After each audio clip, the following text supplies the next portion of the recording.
Waalaikumsalam. Sudah Bu Citra. Halo, suara saya kedengeran Bu?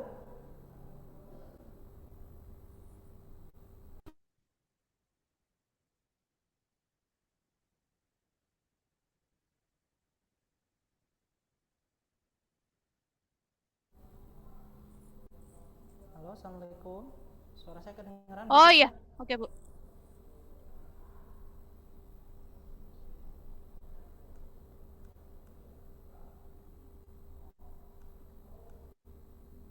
Oh,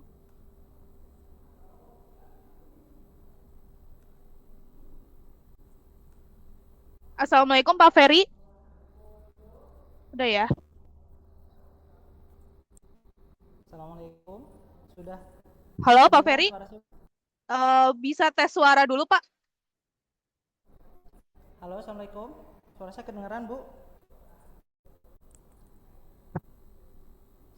Bisa Sebentar. tes suara dulu Pak Ferry. Oke, sebentar. Assalamualaikum. Oh Suara iya ya. Agak ngilang ya Pak ya. Coba lagi Pak.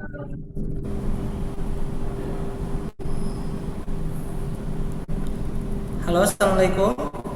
Oh iya, oke. Mungkin bisa open kamera ya Pak ya. Oke, sebentar.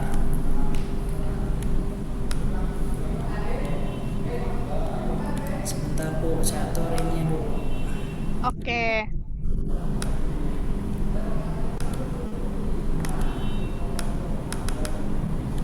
Oke, baik untuk mahasiswa tolong diingatkan juga untuk teman-temannya untuk segera bergabung ya.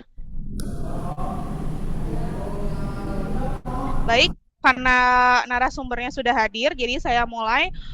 Saya buka guest lecture hari ini. Assalamualaikum warahmatullahi wabarakatuh. Selamat siang untuk teman-teman mahasiswa angkatan 2023, 2022 dan juga mungkin angkatan 2024 yang bergabung. Kemudian selamat siang kepada Bapak Ferry Saputra selaku narasumber dalam guest lecture kali ini, di mana hari ini kita akan melaksanakan guest lecture yang berjudul Inside Chemical Industry R&D Inovasi, Riset, dan Dunia Kerja. Nah, kemudian selanjutnya saya akan membacakan CV singkat dari Pak Ferry, kemudian nanti dilanjutkan langsung ke paparan narasumber. Selanjutnya kemudian kita ada tanya jawab dan ada sesi penutup. Kepada Mbak Kusnul, mohon ke slide berikutnya, Mbak. Oke, jadi Pak Ferry R. Saputra SSI ini merupakan kawan saya dulu ya, waktu kuliah S1 di Prodi Kimia UGM gitu. Nah, kemudian juga kami ini satu laboratorium dulu ya, di laboratorium anorganik. Nah, kemudian Pak Ferry berkarir ya, banyak berkarir di industri sampai saat ini, di mana jabatan saat ini Pak Ferry sebagai R&D atau Research and Development Manager di PT Aneka Sumber Bumi Jaya. Ini PT Aneka Sumber Bumi Jaya ini bergerak di bidang apa ya Pak ya? Kayaknya di bidang tambang kapur atau olahan batuan kapur atau bagaimana Pak?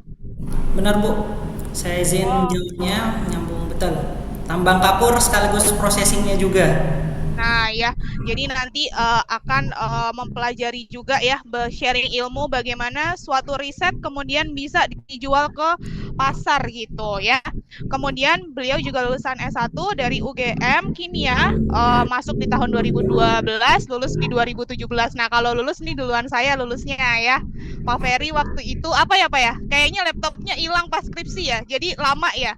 Benar, sama kebetulan pembimbing saya juga senang ngasih tugas berlebih. Oh, ya, nggak masalah ya. Toh juga sekarang malah jadi manajer ya. Oke, kita lanjut Alhamdulillah. ya, Mbak Kusnul, silakan lanjut.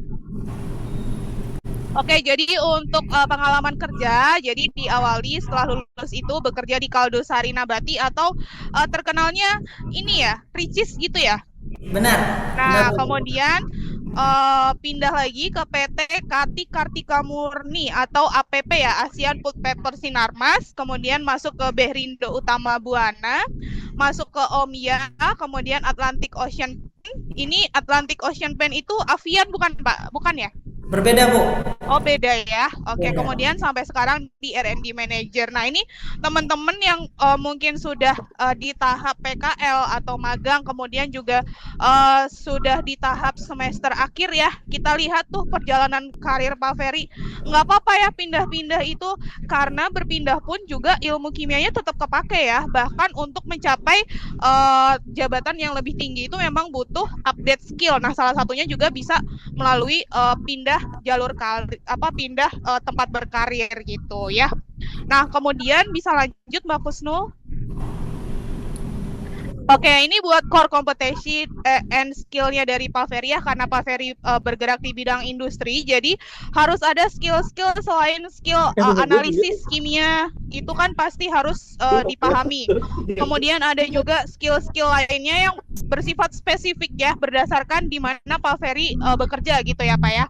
Nah, kemudian ini untuk certification dan training, ini juga nanti ketika bekerja itu juga pastinya butuh sertifikasi untuk menunjang kemampuan kompetensinya, jadi harus terus belajar gitu ya. Ini beberapa certification, ada rheology, kemudian ada pigment, basic untuk cat ya, kemudian ada application of DOA, kemudian ada audit ISO dan lain-lain begitu. Kemudian silahkan dilanjut Mbak Kusnul. Oke. Sudah sampai ke tahap pemaparan materi oleh narasumber. Jadi sekian paparan CV dari Pak Ferry. Untuk selanjutnya mungkin Pak Ferry bisa melanjutkan ke bagian materinya. Untuk itu maka Pak Ferry saya persilahkan untuk share screen ya Bapak ya, silahkan. Oke, sebentar. Kalau ada kendala bisa bilang aja Pak. Oke, siap Bu, sebentar. Saya coba share screen dulu. Mbak Kusnul bisa off screen dulu ya. Oke. Apakah sudah terlihat materinya? Ya udah Pak.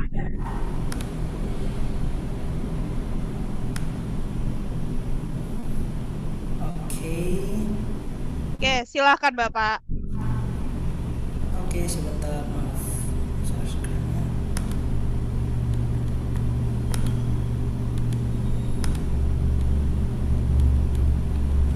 Sebentar.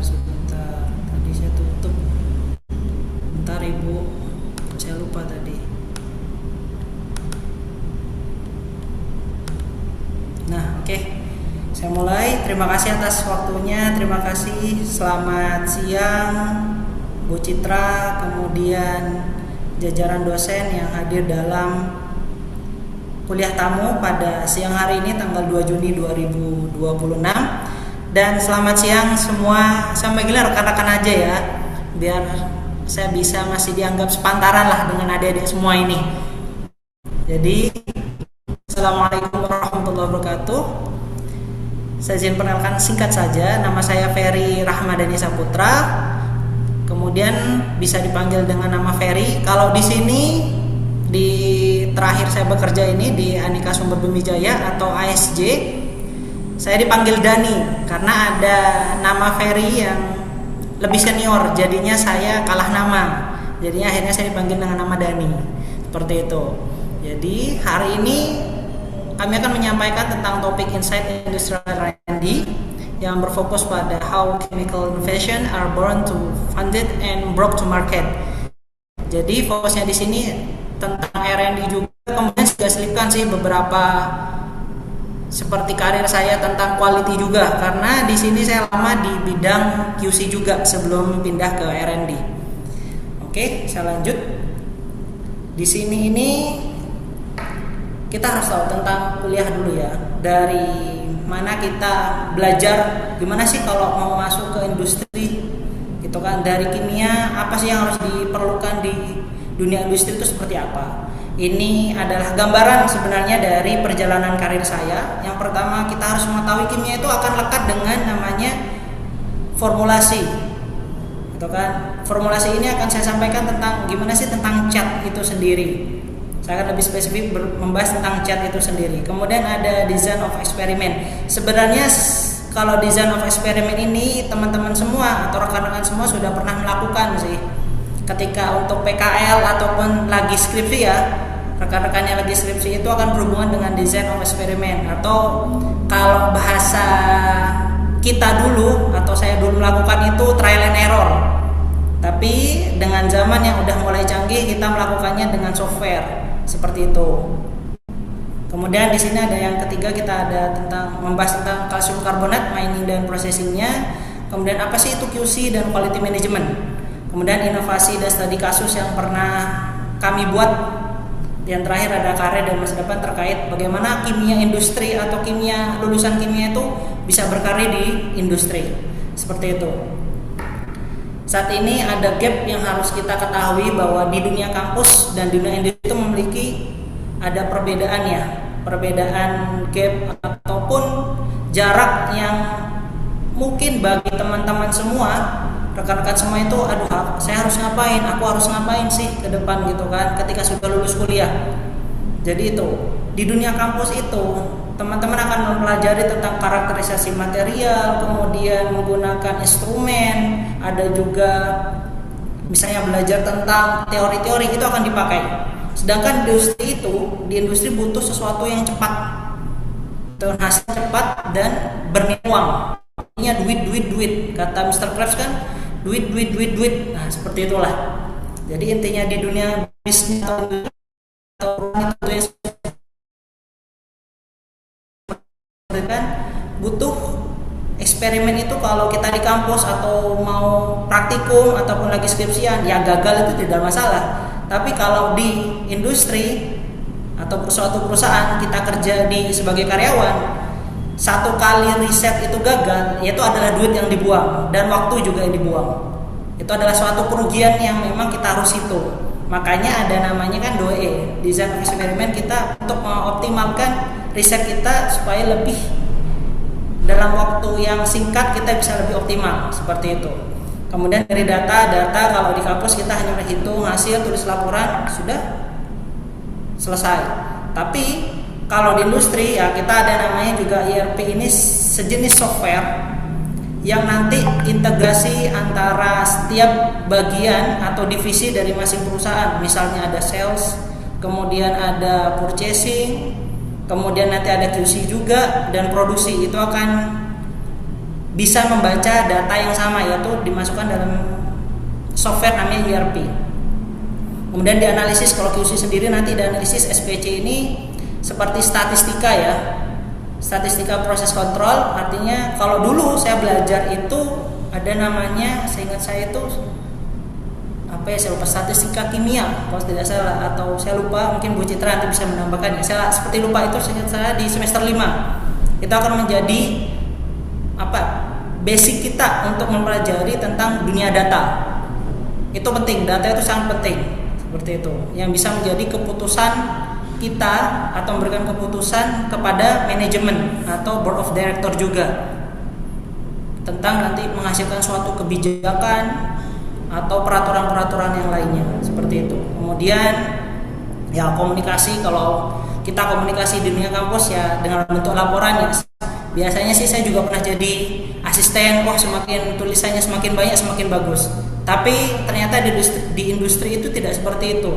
Kalau bisa kita gimana caranya merangkum semua tulisan atau eksperimen yang pernah kita lakukan itu dalam hal executive summary ya, 1-2 halaman. Jadi kalau bisa padat sekali. Yang intinya nanti penyampaian datanya bukan hanya teknis tetapi lebih ke bahasa bisnis. Kembali lagi ke duit, seperti itu.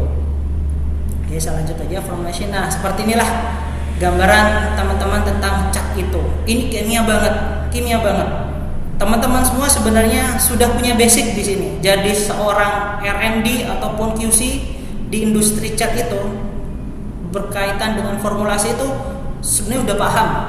Ada tentang polimer, juga ada tentang anorganik. Semua bidang di cat itu masuk.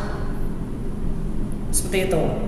Dan dulu kalau seorang R&D harus paham semuanya, mulai dari ini resinnya jenisnya mau seperti apa, pigment atau fillernya mau seperti apa, solventnya juga seperti apa. Mau dibuat solvent base, mungkin teman-teman sudah tahu ya, ada cat yang berbasis air, ada juga yang berbasis solvent atau minyak, seperti itu. Umumnya ini tidak green chemistry dan semacamnya, tapi industri itu pakai. Jadi itu nanti akan jadi dilema teman-teman semua. Ketika di kampus berbicara tentang green chemistry, tetapi ketika bekerja loh kok kembali lagi ke kimia-kimia yang ya toksik lah seperti itu. Itu akan bertemu nanti ketika teman-teman semua masuk ke dunia industri. Tapi memang itu adalah suatu kebutuhan yang bisa dibilang green chemistry itu biasanya berkaitan erat dengan namanya uang yang lebih mahal atau biaya yang lebih tinggi. Makanya tetap digunakan solvent-solvent yang seperti silen, toluen yang memang terbilang toksik bagi tubuh manusia, tapi itu dipakai sebagai thinner. Jadi seperti itu, dan ini banyak digunakan gitu. Kalau teman-teman nanti suatu saat punya riset atau yang bisa menggunakan solvent yang lebih baik, silakan, itu sangat bernilai dalam jangka panjang seperti itu. Jadi kalau kita riset itu ada yang jangka pendek, jangka menengah, sehingga jangka panjang. Jangka pendek ya 1 sampai 3 tahun, jangka menengah itu 3 sampai 5 tahun, kemudian jangka panjang di atas 5 tahun sampai 10 tahun. Tergantung lagi apakah teman-teman sudah nyaman di suatu perusahaan itu ketika masuk. Ya, itu dengan resiko yang ada seperti ini. Jadi kalau cat itu full chemical semua.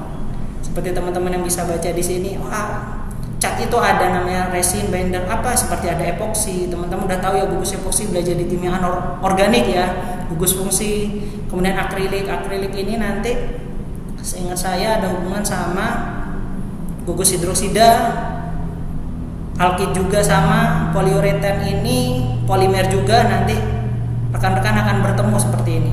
Taunya dari mana? Kita itu kalau di cat akan selalu berdampingan dengan namanya technical data. Kita taunya baca chemicalnya itu dari situ, technical data.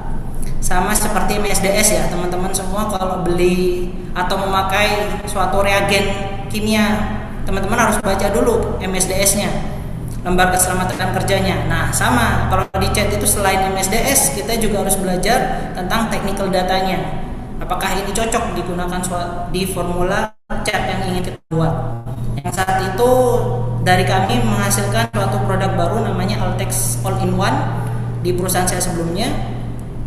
Itu produk baru yang 2-in-1, artinya fokus kepada optimasi dari fungsinya. Fungsi cat itu biasanya dari fungsi cat sebagai primer, sebagai dasaran, kemudian ada sebagai top coat atau yang paling luar sebagai pelindungnya.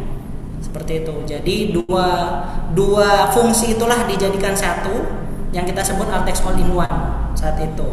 Altex ini di tempat saya sebelumnya itu salah satu legend lah ya, cat legend dari zaman saya kecil dulu, masih ingat.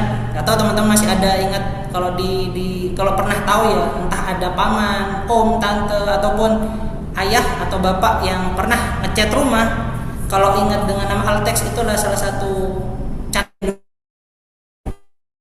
Samping ada punya Avian, kemudian ada punya mungkin Dulux, kemudian ada Jotun, dan itu adalah salah satu kompetitor kami juga saat itu.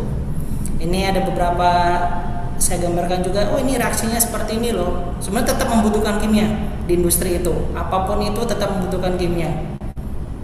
Oke. Kemudian ada aditif. Aditif ini sebenarnya banyak sekali yang dibutuhkan.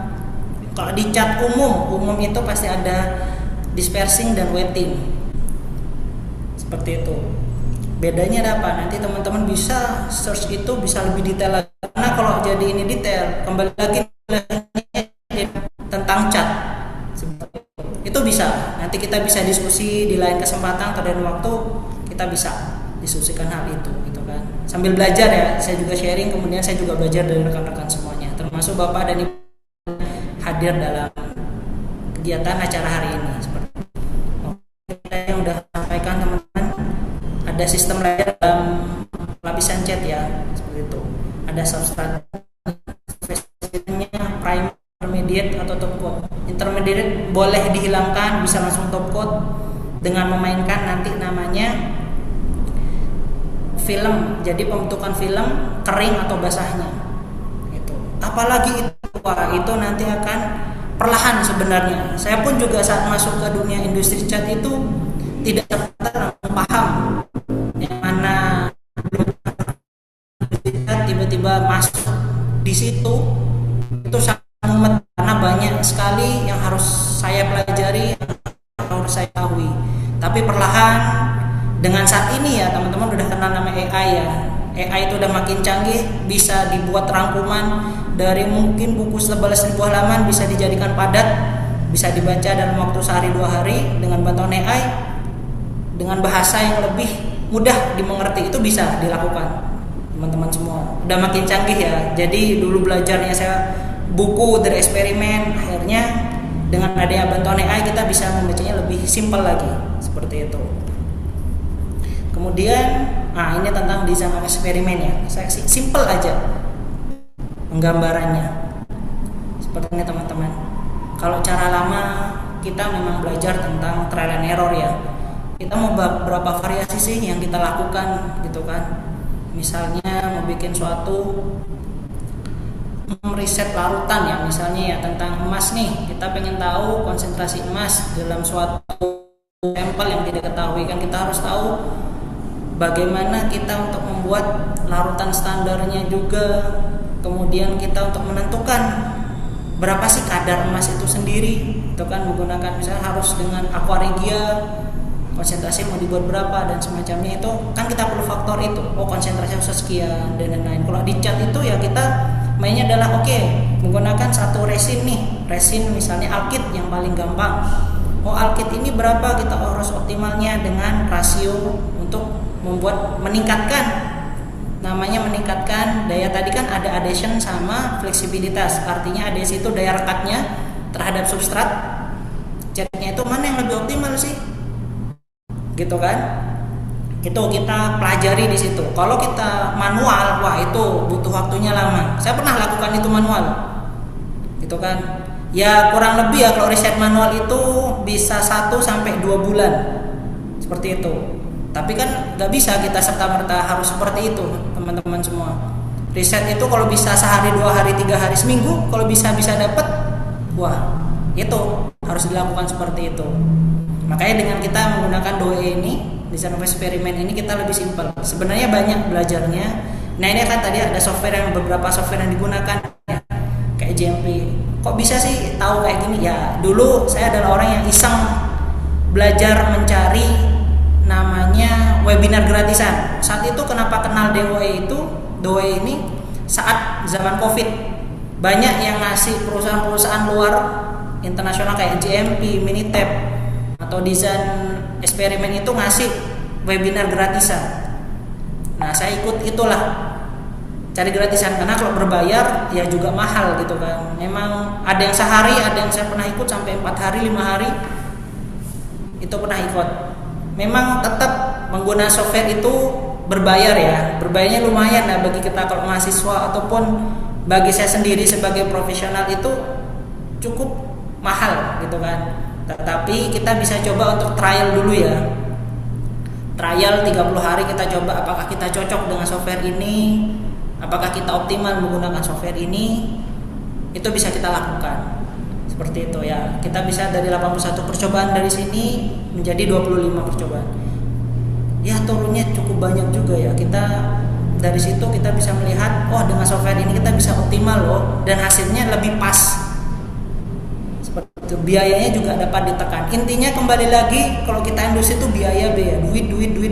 Itu seperti itu. Kita optimalkan itu yang dikasih oleh perusahaan. Gitu. Ya Bu Citra juga pernah sepertinya berkarir dulu sebelum jadi dosen ya, jadi udah paham juga lah seperti apa kalau perusahaan itu bekerja seperti itu. Kemudian ini yang pernah kami lakukan ya dulu, ini kita coba menggunakan JMP, nama softwarenya JMP, bisa teman-teman cari juga. JMP ini simple sih, kita coba cari yang dulu pernah saya lakukan gitu kan. Menjelaskannya sebenarnya kalau tidak ada ini juga bingung sih, tapi saya berikan gambaran simpel aja. Ini kan yang pertama kita harus input faktornya terlebih dahulu teman-teman. Apa sih yang mau kita masukkan di sini gitu kan. Harus paham tentang semua material kita, ini berhubungan dengan chat ya.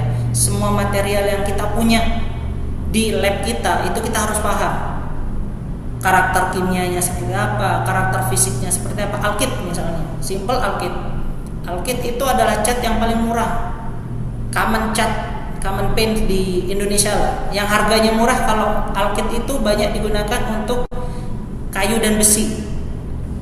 Cat kayu dan besi itu banyak. Tapi gimana caranya kita untuk menghasilkan cat yang memang benar-benar murah tapi hasilnya kualitasnya optimal? Ya kita namanya trial and error kan. Kalau kita trial and error, tapi kita coba untuk menggunakan Doe ini. Kita masukkan dari optimalnya dulu. Oh ternyata alkit ini adalah salah satu cat yang bisa digabungkan atau dipolimerisasi dengan resin yang lainnya. Alkit ini resin ya teman-teman, basicnya resin seperti itu. Resin atau binder tadi yang sudah dijelaskan di sebelumnya, slide sebelumnya, itu bisa dipolimerisasi. Misalnya saya tadi kan gabung dengan epoksi seperti itu, gus epoksi seperti segitiga yang ada O-nya tengah itu, seperti itu ya epoksi ya. Sama kadang juga suka lupa teman-teman gitu kan. Tapi kita boleh lupa, namanya manusia kita boleh lupa, tapi kita harus belajar lagi. Kalau lupa itu jangan sampai kita menyerah gitu kan, tetap belajar. Saya jujur, kimia organik itu adalah bukan minat saya, karena saya tadi Bu Citra bilang satu lab di peminatan anorganik. Tapi ketika masuk cat saya bertemu dengan resin, kemudian aditif, solvent yang umumnya adalah bahan-bahan organik. Pusing, mumet, begitulah. Tapi dunia kerja tidak menilai semua kamu pusing dan mumet. Gimana caranya kamu bisa adaptasi? Adaptasinya harus belajar secepat mungkin. Nah itu, dengan saat ini kita bisa belajar lewat AI. Paling gampangnya seperti itu. Kalau mengejar ketertinggalan tentang pengetahuan saat ini itu seperti ini. Jadi dapat ketika kita mulai software, hitungan software, dapatlah di running ke-6 bahwa hidrokarbon, resin dan alkitnya ini kita tadi kan hidrokarbon resin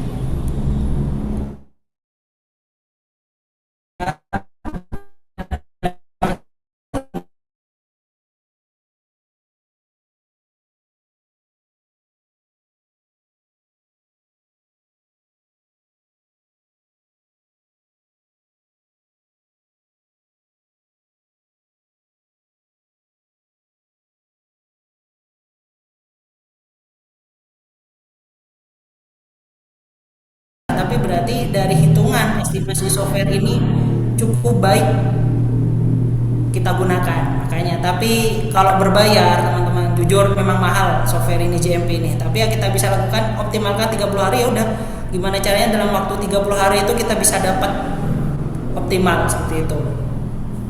Ini habis itu ya tidak bisa digunakan lagi karena berbayar seperti itu ya. Oke, kemudian ini termasuk yang saat ini saya bekerja ya di dunia mining dan processing. Miningnya bukan mining batu bara teman-teman.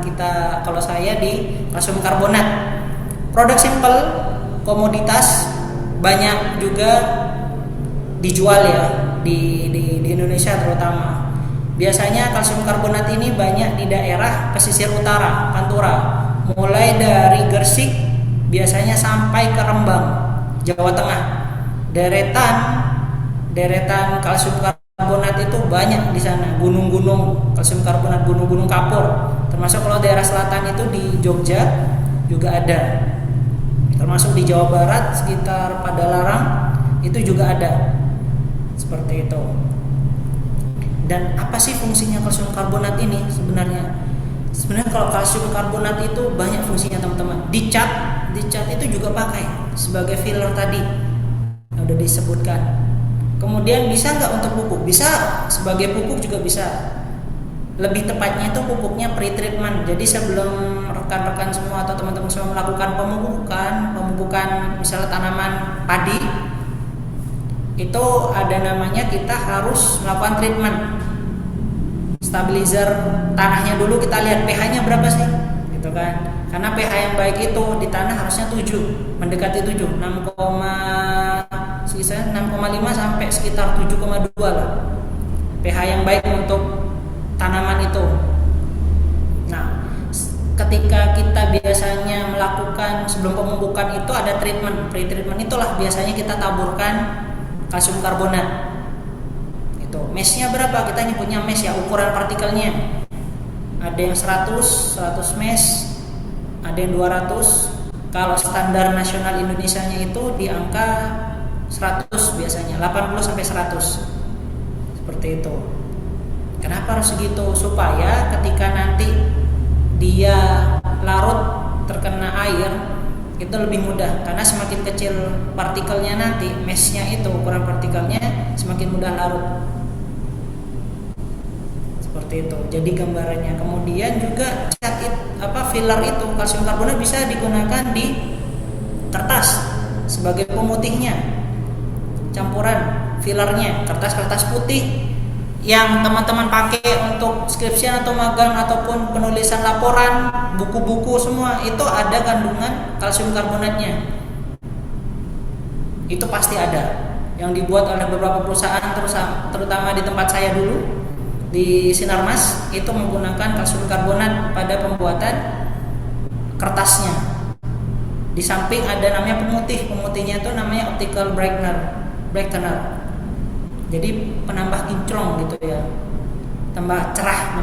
Jadi putihnya bukan putih pucat, tapi putihnya putih cerah. Nah itu ada namanya optical, OBA namanya. Seperti itu. Kemudian ini dari tambang limestone ke industri bernilai tinggi. Seperti apa sih gambaran kalsium karbonat itu? Yang pertama jelas teman-teman, ada namanya eksplorasi. Kita kalau ingin mining atau melakukan penambangan, pasti yang pertama ada eksplorasi. Eksplorasi itu seperti apa sih? Eksplorasi di sini biasanya kita tahu, oh di sana tuh daerah Lampung, biasanya Lampung nih ada daerah, kalau di tempat saya Beranti, di desa Beranti ini ada kapur, gitu kan, kapurnya bagusnya dari mana? Kita cek dulu dong, ambil beberapa sampel batu yang muncul di permukaan tanah, kita ambil, kita hancurkan dulu, ambil beberapa sampel, kita uji dari situ. Paling gampangnya SRF lah. SRF itu kita bisa tahu nih komposisinya, oksidanya seperti apa, seperti kalsium oksidanya, magnesium oksidanya, silikonnya, silika oksidanya, iron oxide, kemudian yang lain-lain akan kelihatan semua, akan diketahui semua. Seperti itu. Bisa nggak menggunakan AS?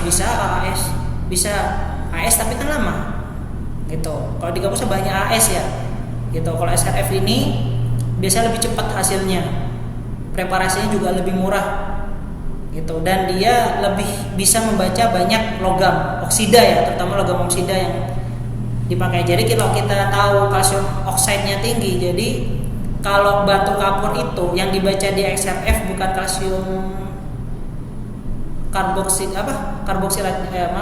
kalsium karbonatnya, tapi dalam bentuk kalsium oksidnya, seperti itu.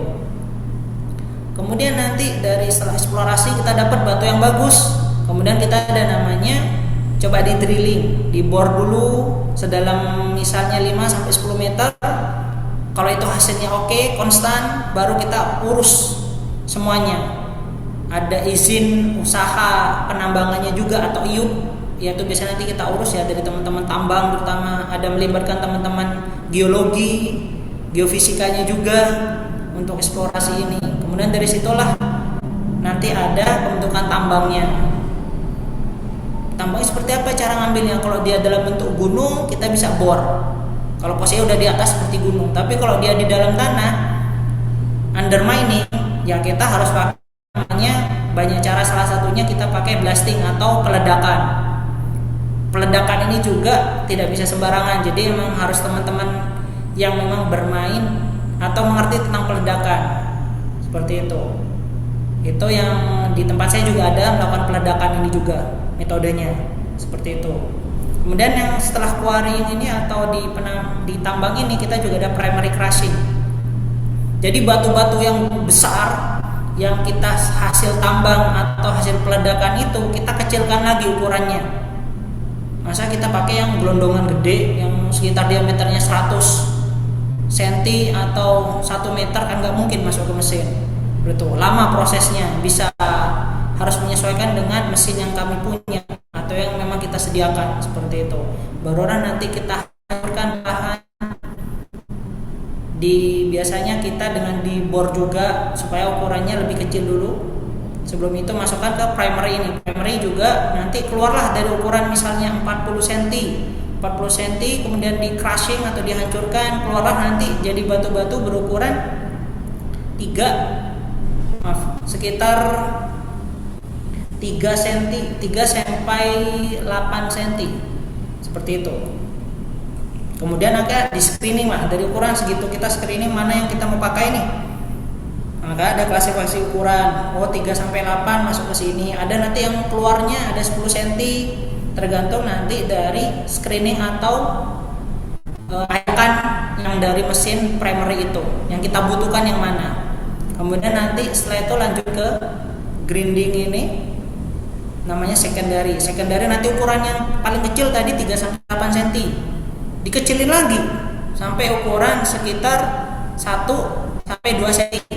Nah, 1-2 cm itulah nanti dimasukkan dari secondary crushing, masuklah ke ball mill ini. Ball mill itu gambarannya seperti drum, bukan drum ya. Kalau tahu truk molen yang lewat di jalan yang bawa beton isinya itu, mirip gambarnya kayak gitu, berputarnya seperti itu ball mill. Tapi bentuknya bukan yang kayak molen itu, cuma gambarannya ya teman-teman. Jadi seperti drum yang berputar kencang dengan kecepatan tertentu. Nanti di dalam ball mill itu ada namanya bola-bola penghancurnya. Ball millnya itu dia biasanya terbuat dari zirconia yang keras. Artinya supaya tidak cepat aus. Karena ada yang terbuat dari keramik, ada yang terbuat zirconia, ada juga yang terbuat dari kaca. Tapi kalau untuk di batu ini kita tidak mungkin menggunakan kaca, gitu kan, atau silika itu sendiri. Tapi kita bisa menggunakan zirconia yang artinya lebih tahan keausan seperti itu, dan tidak mengontaminasi produk kita. Karena kapur ini kan putih, kalau ada tiba-tiba kalau kita menggunakan baja ya, atau baja lah ya, bola-bola baja, itu malah mengkhawatirkan ada kontaminasi silang dari si baja itu karena aus, saling bertumbukan di dalam ball mill itu. Itu yang kita harus berpikirkan sampai seperti itu untuk engineeringnya ke depannya. Kemudian ada lagi setelah grinding nih, sampai partikel tertentu, kita mendapat partikel tertentu, makanya masuk ke surface treatment. Surface treatment ini kita bisa masukkan lah. Surface treatment itu lebih gimana kita untuk optimalkan produk kita. Mau dimasukkan kemana nih? Kalau di surface treatment ini fokus ke plastik. Kalau untuk plastik ya menggunakan coating namanya asam stearat. Tapi di tempat kami tidak ada, belum ke arah situ seperti itu. Tapi di tempat saya bekerja sebelumnya di Omia itu ada coating dengan stearat asik. Seperti itu. Untuk fokus di plastik supaya gampang didispersikan atau disebarluaskan dalam proses pembuatan plastik. Karena dia nanti menggunakan saya lupa itu. Mixernya mixer khusus. Seperti itu. Dalam bentuk ini semua nggak salah, solid semua, jarang ada tambahan liquidnya seperti itu. Kemudian di sini ada quality controlnya. Saya sebenarnya sampai juga sebagai R&D juga plus sebagai QC manager. Jadi saya double, bukan hanya sebagai R&D, saya juga sebagai QC manager juga di perusahaan ASJ ini. Jadi quality control juga saya pegang. Apa aja sih yang diukur gitu kan, apa yang harus kita tahu itu ada whiteness-nya tadi, whiteness, brightness-nya, ada derajat putih whiteness, ada derajat kecerahan brightness. Whiteness dan brightness ini nanti ada hubungannya kalau teman-teman belajar tentang warna seperti itu. Panjang gelombang yang dari 400 sampai 800 nanometer itu akan ada hubungan di situ, termasuk brightness. Itu. Kemudian ada PSD ini particle size distribution, atau kita menggunakan biasa pakai laser diffraction seperti itu. Ada moisture juga. Moisture kenapa sih masuk? Padahal cuma moisture aja gitu kan. Penting moisture itu. Karena untuk mengetahui seberapa basah produk kita, itu kan kelembaban produk kita. Nanti akan dibentuk dalam satu kumpulan namanya COA, Certificate of Analysis itu. Kemudian tadi udah saya sampaikan ada karakteristik materialnya, ada tadi SRF ya, whiteness itu alatnya apa namanya, ada Minolta, El Repo, itu umum di dunia kalsium karbonat mining. Kemudian ada particle size distribution, ada D50, D98 top cut. Sebenarnya D98 sama top cut ini sama ya teman-teman. D50 artinya apa sih? D50 artinya misalnya saya pengen tahu D50 itu 8 mikron misalnya. Artinya ketika kita membacanya 8 mikron, D50 8 mikron itu 50% dari nilai 8 mikron itu 50%-nya adalah di bawah 8 mikron dan di atasnya adalah 8 di atas dari 8 mikron. Sisanya 50% under 50, sisanya 50% sisanya upper 8 mikron seperti itu.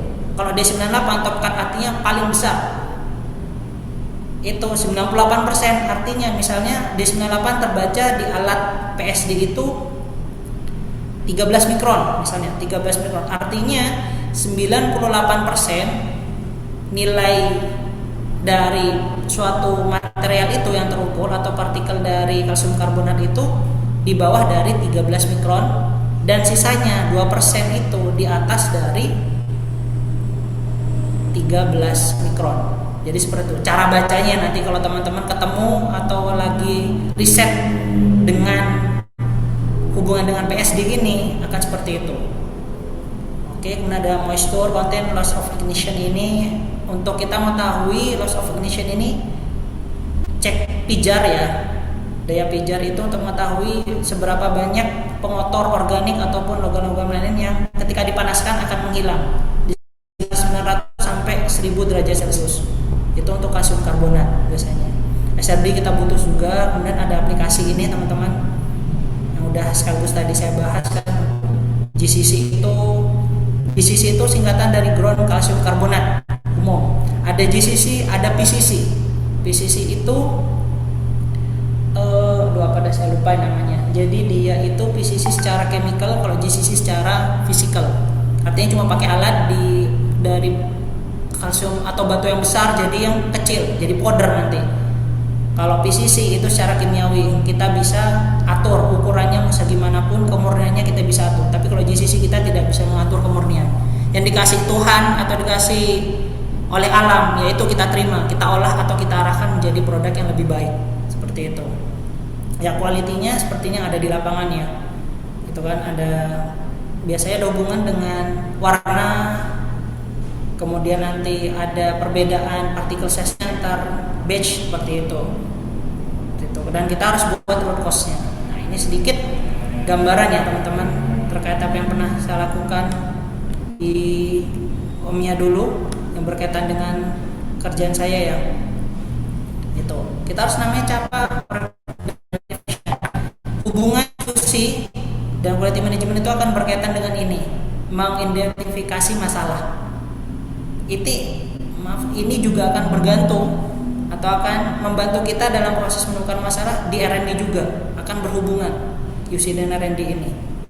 Seperti itu. Nah, ini kan bahasa urutannya ya, alur capa itu seperti apa, ada root cause-nya. Root cause apa menggunakan tools-nya, kita bisa menggunakan fishbone, diagram ikan, dan ada 5 why. Seperti itu. Kenapa? Kita tanya mengapa sampai 5 kali, itulah nanti menjadi root cause-nya. Seperti itu. Ada corrective action,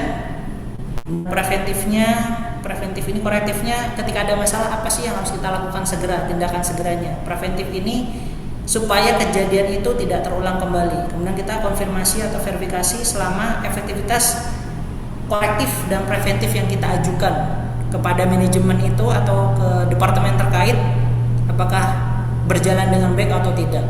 Seperti itu. Ini kan ada KPI-nya. Itu adalah indikator atau kerja kita. Itu.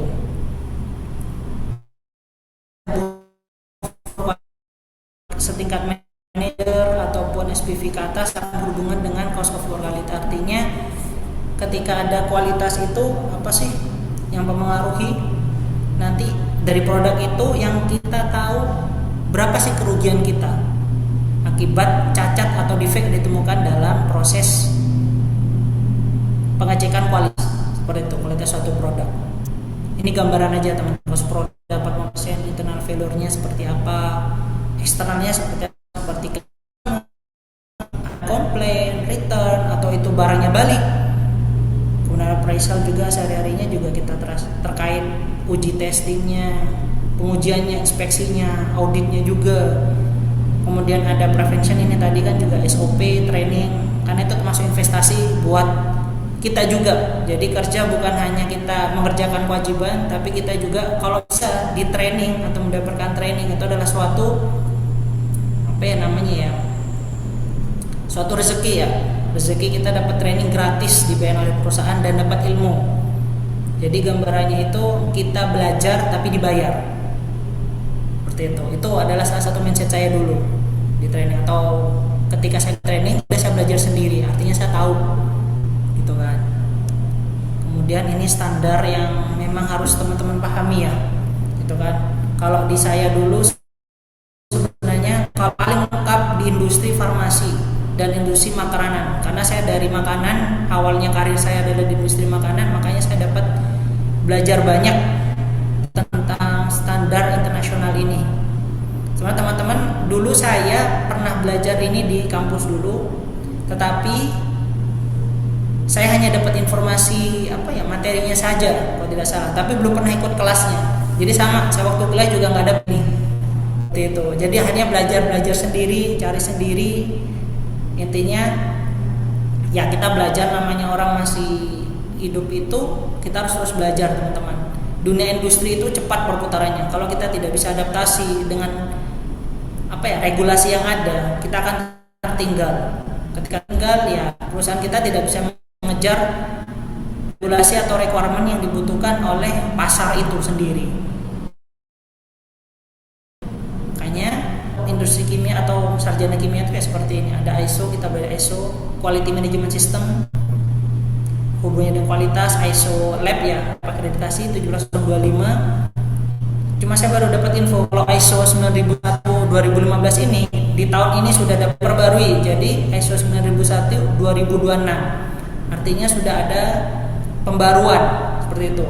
Kalau 17025 untuk lab ini saya belum dapat info apakah kedepannya sepertinya akan ganti juga, yang ini yang tengah ini ya 2017 akan berganti ke 2026. Jadi ya, teman-teman harus belajar, harus sembuh juga karena ada perubahan terkait klausul-klausul di standar internasional itu yang wajib diikuti atau kita pelajari ke depannya. Itu akan menunjang kita, akan balik lagi ke kita kok.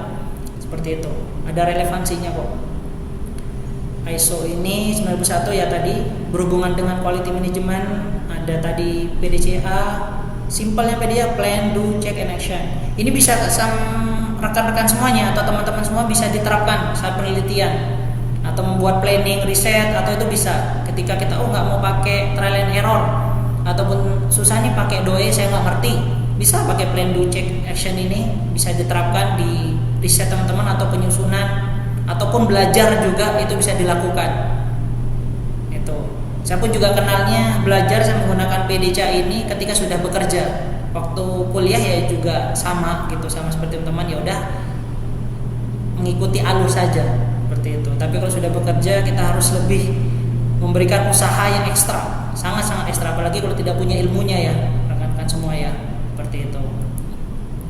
Kemudian SNI STM. Nah, SNI STM ini akan berhubungan dengan pengujian-pengujian di setiap apa ya namanya industri itu punya ASTM-nya sendiri. ASTM itu adalah standar testing measurement, nggak salah saya lupa ya ASTM. Jadi standar pengujian Amerika, berbasis di Amerika. Jadi itu banyak di industri cat.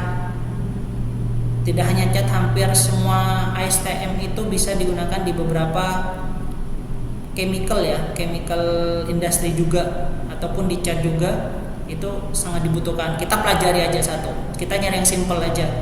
Itu misalnya di sini kan ada STM di 3359 tentang adhesion crosscut-nya, pengujian apa namanya adhesion daya rekan menggunakan crosscut. Ini di cat sangat umum. Kemudian ada densitas STM D1475 seperti itu. Itu adalah hal-hal STM yang umum, banyak umum dan harus kita ketahui juga teman-teman. Tapi nanti ketika sudah bekerja, tapi sebelum bekerja ya kita pelajari satu aja setiap bulannya, kita tahu seperti ini, kita harus tahu mau kemana sih kita berkarir gitu kan.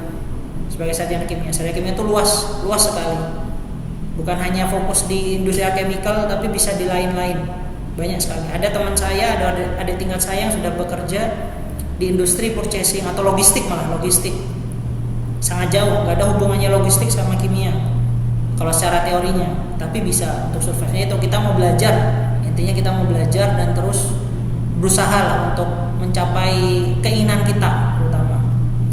Ini tadi hubungannya juga quality itu ada hubungan dengan HSE ya, health safety and environment, juga ada hubungannya dengan HSE, QHSE. Jadi dimanapun kita bekerja sebenarnya itu yang dicari adalah selamat. Nomor satunya selamat. Mau pintar, mau kurang, mau dia posisinya GM, posisi apapun itu sampai karyawan, keselamatan kerja atau K3 itu adalah nomor satu dimanapun teman-teman. Kenapa saya sampaikan ini? Dulu saya di tempat saya di Omnia dulu ya, sama perusahaan kalsium karbonat juga, tapi itu adalah perusahaan multinasional yang kalau nggak salah di saat itu saya di Lamongan, Jawa Timur. Dan HSE ini adalah nomor satu, salah satu keamanan. Kalau kita ada masalah ataupun masalah keselamatan kerja harus kita catat semuanya. Gitu kan? Yang kan di sini untuk mencegah satu fatality. Gitu kan? Kita harus eliminasi 3.000 potensi bahaya harian untuk mencegah satu fatality. Fatal ketika kita ada masalah, problem ataupun ditemukan suatu isu ya, untuk mengatasi itu butuh 3.000 potensi bahaya yang harus kita pikirkan. Kita harus ada beberapa ini bagaimana, yaitu dibangun tadi ada SWA ini sebenarnya bahasa industri di HSE ya. Apakah kimia bisa? Bisa, kimia bisa. Nanti bisa akan berkarir dengan mengambil sertifikasi ya, sertifikasi terkait K3 umum. Itu ada untuk K3 kimia juga ada. Akan berkutat dengan seperti ini, teman-teman. Seperti itu. Adakah teman-teman saya juga ada yang berkutat di HSE juga. Kakak tingkat itu banyak juga di HSE. Seperti itu. Apakah bisa? Biasanya kalau dia perusahaan luar yang mengedepankan HSE, ketika itu anak-anak magang ataupun siapapun orang baru masuk di perusahaan itu, akan ada induction dari tim HSE-nya, akan diajarin atau dikasih tahu, oh ini loh mah, ini APD harus lengkap, alat pelindung dirinya. Kalau tempat saya dulu ada helm biasanya, kemudian baju yang harus ada kalau terang di malam hari, kemudian ada safety bootnya juga, kemudian harus ada kalau di ketinggian itu ada body harness juga, bekerja di ketinggian. Ketika kita bekerja di bekerja di tempat yang sempit atau tempat terbatas, itu juga ada penilaian HSE-nya juga. Khawatir ada gas beracun atau masalah yang kita harus cek semuanya. Kemungkinan isu yang akan muncul ketika kita melakukan suatu pekerjaan berbahaya terutama seperti itu. Kemudian ini ada yang pernah kami lakukan ya, untuk inovasi atau industri kemudian digabungkan dengan studinya atau kasus nyatanya. Kemudian yang pertama misalnya kita ada masalah nih, kita punya masalah pas waktu saya di pabrik cat AOP itu, Atlantic Ocean Paint, saya punya masalah, ada komplain terkait daya tahan catnya. Apa yang lakukan sebagai R&D dan QC? Ya saya harus berpikir, apakah ada masalahkah di cat saya formulanya? Apakah berasal dari mana itu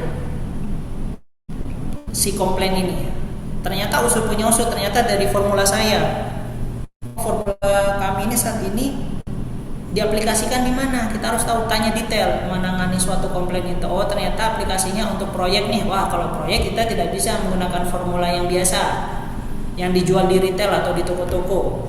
Kita bisa menggunakan reformulasi bahasanya, atau kita mengulang kembali formula yang ada. Kita coba yang tadi disampaikan di DOE tadi ya, nyambung itu dengan kita menambahkan suatu tambahan resin atau binder.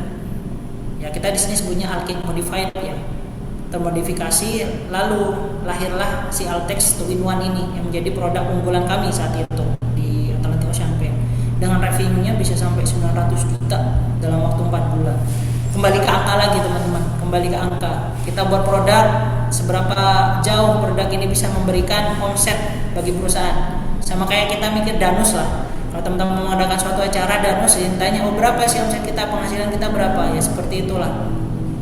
Keuntungannya berapa, akan kembali ke situ. Yang untuk menunjang suatu event atau acara itu bisa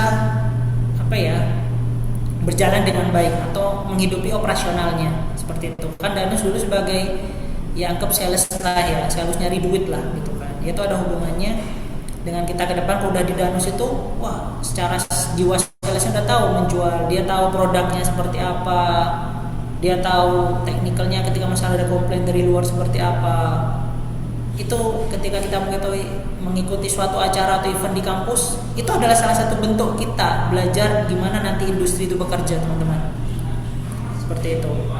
Kemudian ada namanya di sini ASJ ya. ASJ ini biasanya umum kita lebih ke NCR atau konfirmasi reports. Jadi konfirmasi reports itu kita belajar tentang CAPA tadi, corrective action, preventive action. Di situ akan nyambung ke NCR, memang temuan yang tidak, apakah itu ditemui apa tidak, gitu kan. Kemudian dari PT Omnia itu sendiri, di situ saya belajar tentang ada perbedaan deviasi brightness nih, gitu kan, perbedaan dari derajat kecerahan. Kita harus sampling banyak, misalnya ada komplain, oh brightnessnya jelek nih, tidak sama antar batch, yaitu sampling kita satu persatu sampai ketemu berapa, makanya nanti dimasukkan ke dalam namanya SPC tadi, statistical process control. Kita lihat apakah diagramnya atau grafiknya naik turun atau seperti apa, mana yang bisa kita perbaiki gitu. Kemudian kita cari peluangnya, teman-teman. Itu opportunity driven-nya, oh ternyata di pabrik saya ini ada grade D yang tidak terpakai, ternyata bisa dijual loh. Kemudian kita SRF, hasilnya oh ternyata ini aluminosilikat yang batunya lebih keras.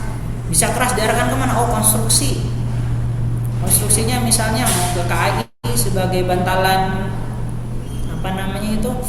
bantalan rel, kemudian konstruksi sebagai batu uruk, kemudian bisa jadi itu begitu. Kemudian kita coba rebranding namanya, yang dulu misalnya batu hitam grade D, kita coba rebrand. Lebih situ, jadi kita harus tahu pasaran seperti apa, kita harus memikirkan konsep awalnya, konsep dari awal R&D itu bekerja, harus kita dari masalah kita punya konsep, di branding namanya, kemudian nanti compliance-nya itu seperti apa, atau pemenuhan dokumen-dokumennya gitu. Kita tahu ada peluang bahwa ini batunya sebagai waste ya, gitu, sebagai limbah ya, tidak terjual. Gimana caranya kita coba uji ulang dengan SRF, misalnya uji ketahanan lainnya, SONAS, kemudian ada uji tekan untuk area konstruksi. Kalau itu masuk, kita bisa arahkan produk waste ini ke perusahaan-perusahaan yang membutuhkan. Seperti itu, misalnya untuk aspal bisa, misalnya nanti untuk ke arah selain aspal itu bisa ke tadi kereta KAI untuk bantalan rel dan lain-lain, itu masih bisa seperti itu. Kemudian ada compliance driven-nya, kita harus menyesuaikan gitu kan. Kalau misalnya untuk pupuk, ternyata pupuk kita harus batas SI-nya sekian gitu kan. Pupuk kita menggunakan batu campuran D, ternyata tinggi nih SO2-nya karena monosilikat ya SRF-nya, kita coba batasin menggunakan batu D ini. Nah, kemudian kemarin kita juga kerjasama dengan pihak institusi pemerintah lainnya ya, yaitu untuk di bidang riset itu kita coba untuk nge-branding ataupun mengoptimalkan produk batu hitam kita atau waste kita itu menjadi produk yang kemarin itu menjadi produk, saya lupa apa dah namanya, pupuk slow release yang berbasis grade D, yang diambil adalah silika dan aluminosikatnya, nanti menjadi slow release fertilizer yang akan digunakan untuk di daerah Lampung ini, terutama untuk daerah-daerah penghasil nanas, karena di Lampung juga terkenal dengan penghasil nanas juga. Salah satu perusahaannya adalah Glycine Pineapple, kalau mungkin teman-teman pernah dengar ya. Nanas itu biasanya dari GGP, itu ada produksinya di daerah Lampung, seperti itu. Ini tadi yang saya sampaikan, caranya itu minta pendanaan ya, pendanaan ke BOD gitu. Kita harus ada bahasa teknis, ada bahasa bisnis, teman-teman. Kalau kita ngomong ke BOD atau manajemen, itu harus dengan bahasa uang. Kasih contoh misalnya seperti ini.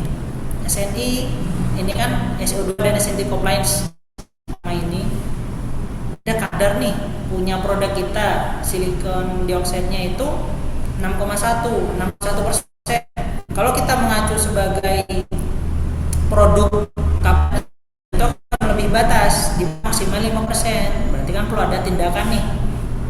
Kok bisa ketinggian nih? Berarti kita kurangi. Kalau orang-orang manajemen apa sih? Saya nggak paham. Gitu kan? Nah, kita bisa dengan bahasa bisnisnya, misalnya kita rangkai. Oh, dengan adanya ini Pak, ketidaksesuaian SO2 nih dalam produk kita, kapur terbaru kita, itu akan menghilangkan kontrak nih dengan customer, calon customer itu sekitar 500 juta per tahun. Nah, barulah dari situ BOD itu akan muncul. Aduh, emang nih 500 juta per tahunnya hilang. Nah, ini duit nih, gitu kan. Akhirnya biasanya akan disetujui dengan tetap melibatkan data-data teknis. Cuma kita menyampaikannya ke BOD itu dengan bahasa-bahasa ada perhitungan duitnya. Gimana kita? Ya kita kolaborasi dengan tim yang terkait. Misalnya kalau urusan duit ini hubungan dengan finance, dengan sales. Ya kita kolaborasi, gimana Pak? Bantu hitungkan seperti ini. Forecast-nya, kedepannya itu gimana? Itu ada hubungan seperti itu. Ada kolaborasi juga. Kemudian formula yang di sebelah kanannya ini, itu dari dampak bisnis kita akan bukti data. Nah, bukti data ini bisa dari data teknis, kemudian data di forecast yang berhubungan dengan sales nanti. Kemudian ada solusinya, saya sebagai R&D apa sih? Itu kan kita arahkan, kita membuat timeline diskusinya. Kemudian ada estimasi ROI-nya, return on investment. Nah ini ketika misalnya siapa dari adanya kejadian ini SO2 nih saya nggak ngecek nih, ngeceknya di luar.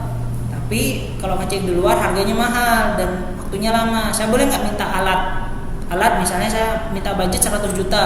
Nah hitunglah estimasi ROI-nya ini dari masalah-masalah yang tadi kita bangun itu, dari dampak bisnisnya gimana, buktinya, kemudian solusinya. Kita ajukan dana permintaan untuk budget pembelian alat instrumen SRF misalnya. Udah kita hitungkan estimasinya, oh ini Pak 100 juta ini bisa kembali dalam waktu misalnya 3 bulan. Kalau beliaunya berpikir 3 bulan itu cukup lah, ya sudah, biasanya langsung di ACC kita beli, tinggal tunggu saja. Itu kembali lagi urgensi ya teman-teman semua, urgensi apa yang memang dibutuhkan perusahaan, seperti itu. Kembali lagi estimasi ROI, kalau perhitungan kita untuk permintaan dana ke BOD ataupun finance dan semuanya akan berhubungan dengan ROI ini, return of investment. Kapan paybacknya, seperti itu. Sama bantu kapan sih balikannya saya kamu 100 juta kapan bisa balik ini 100 juta ini ke saya, itu jadi kayak dipinjemin lah ya. Ini juga selain itu ada pengembangan diri ya teman-teman. Sebenarnya banyak sekali sertifikasi ya. Sertifikasi ini sebenarnya bukan hanya sebagai kertas yang bisa didapatkan atau kita peroleh, tapi kita yang penting itu adalah apakah kita ngerti, apakah kita paham dari hasil training itu bisa diaplikasikan atau sesuai dengan bidang yang kita minati. Seperti itu. Tadi sudah disampaikan di awal, di CV saya sebenarnya banyak sekali. Tapi mana yang berkaitan dengan bidang saya, seperti itu. Ada coating formulation yang berhubungan dengan ketika saya bekerja di cat, kemudian pigment juga berhubungan dengan ketika saya bekerja di pabrik cat. Statistik dan DOE ini ada hubungan ketika kita dimanapun saya pun, jadi sebagai QC akan berhubungan dengan statistik dan DOE ini, seperti itu. Kemudian ada ISO ini dimanapun teman-teman kerja perusahaan, kalau dia udah mengacu Global Standard Quality Management akan berhubungan dengan ISO 9001 atau Quality Management System. Itu belajarlah mulai dari awal, seperti itu. Kemudian ada Lean Six Sigma Yellow Belt ini sebenarnya lebih ke kita improvement management, improvement, continuous improvement. Dan Lean Six Sigma ini kan berhubungan, ada Lean itu sendiri, Six Sigma itu sendiri, ada sejarahnya. Ketika itu digabung adalah salah satu tools untuk membuat kita membuat menyelesaikan masalah atau isu tertentu itu menjadi lebih mudah dan lebih ngena. Artinya ketika kita belajar Lean Six Sigma ini kan kita belajar tentang framework continuous yang dihubungkan dari dua metode yang sangat-sangat powerful di zaman ini. Lean dan Six Sigma itu sendiri. Coba biasanya sih dari awal itu white belt dulu, sabuk putih, saya masih sabuk kuning, nanti kemudian habis itu sabuk hijau, kemudian sabuk hitam, dan terakhir itu master black belt MBB seperti itu. Itu tingkatannya.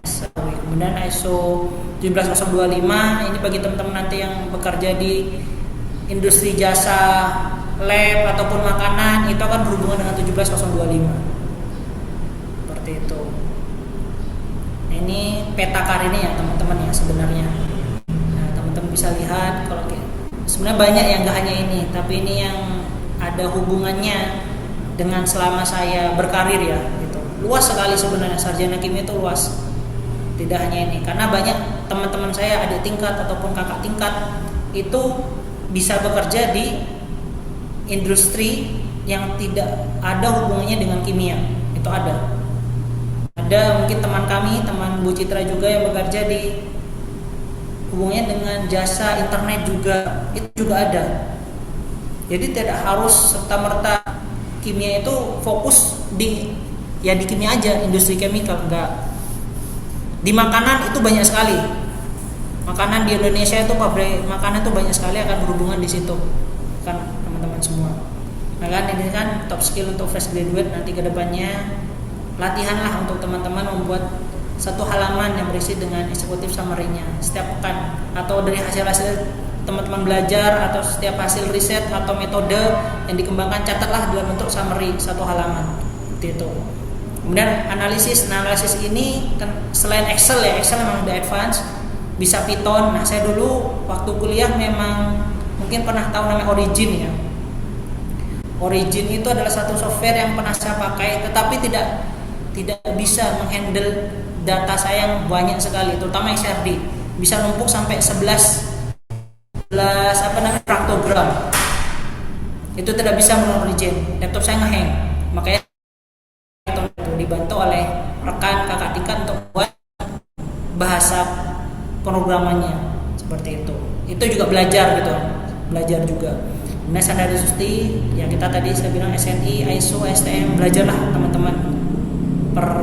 Kita coba untuk belajar masing-masing setiap hari atau setiap minggu atau setiap bulan kita dapat satu pemahaman ilmu baru terkait dunia industri seperti apa.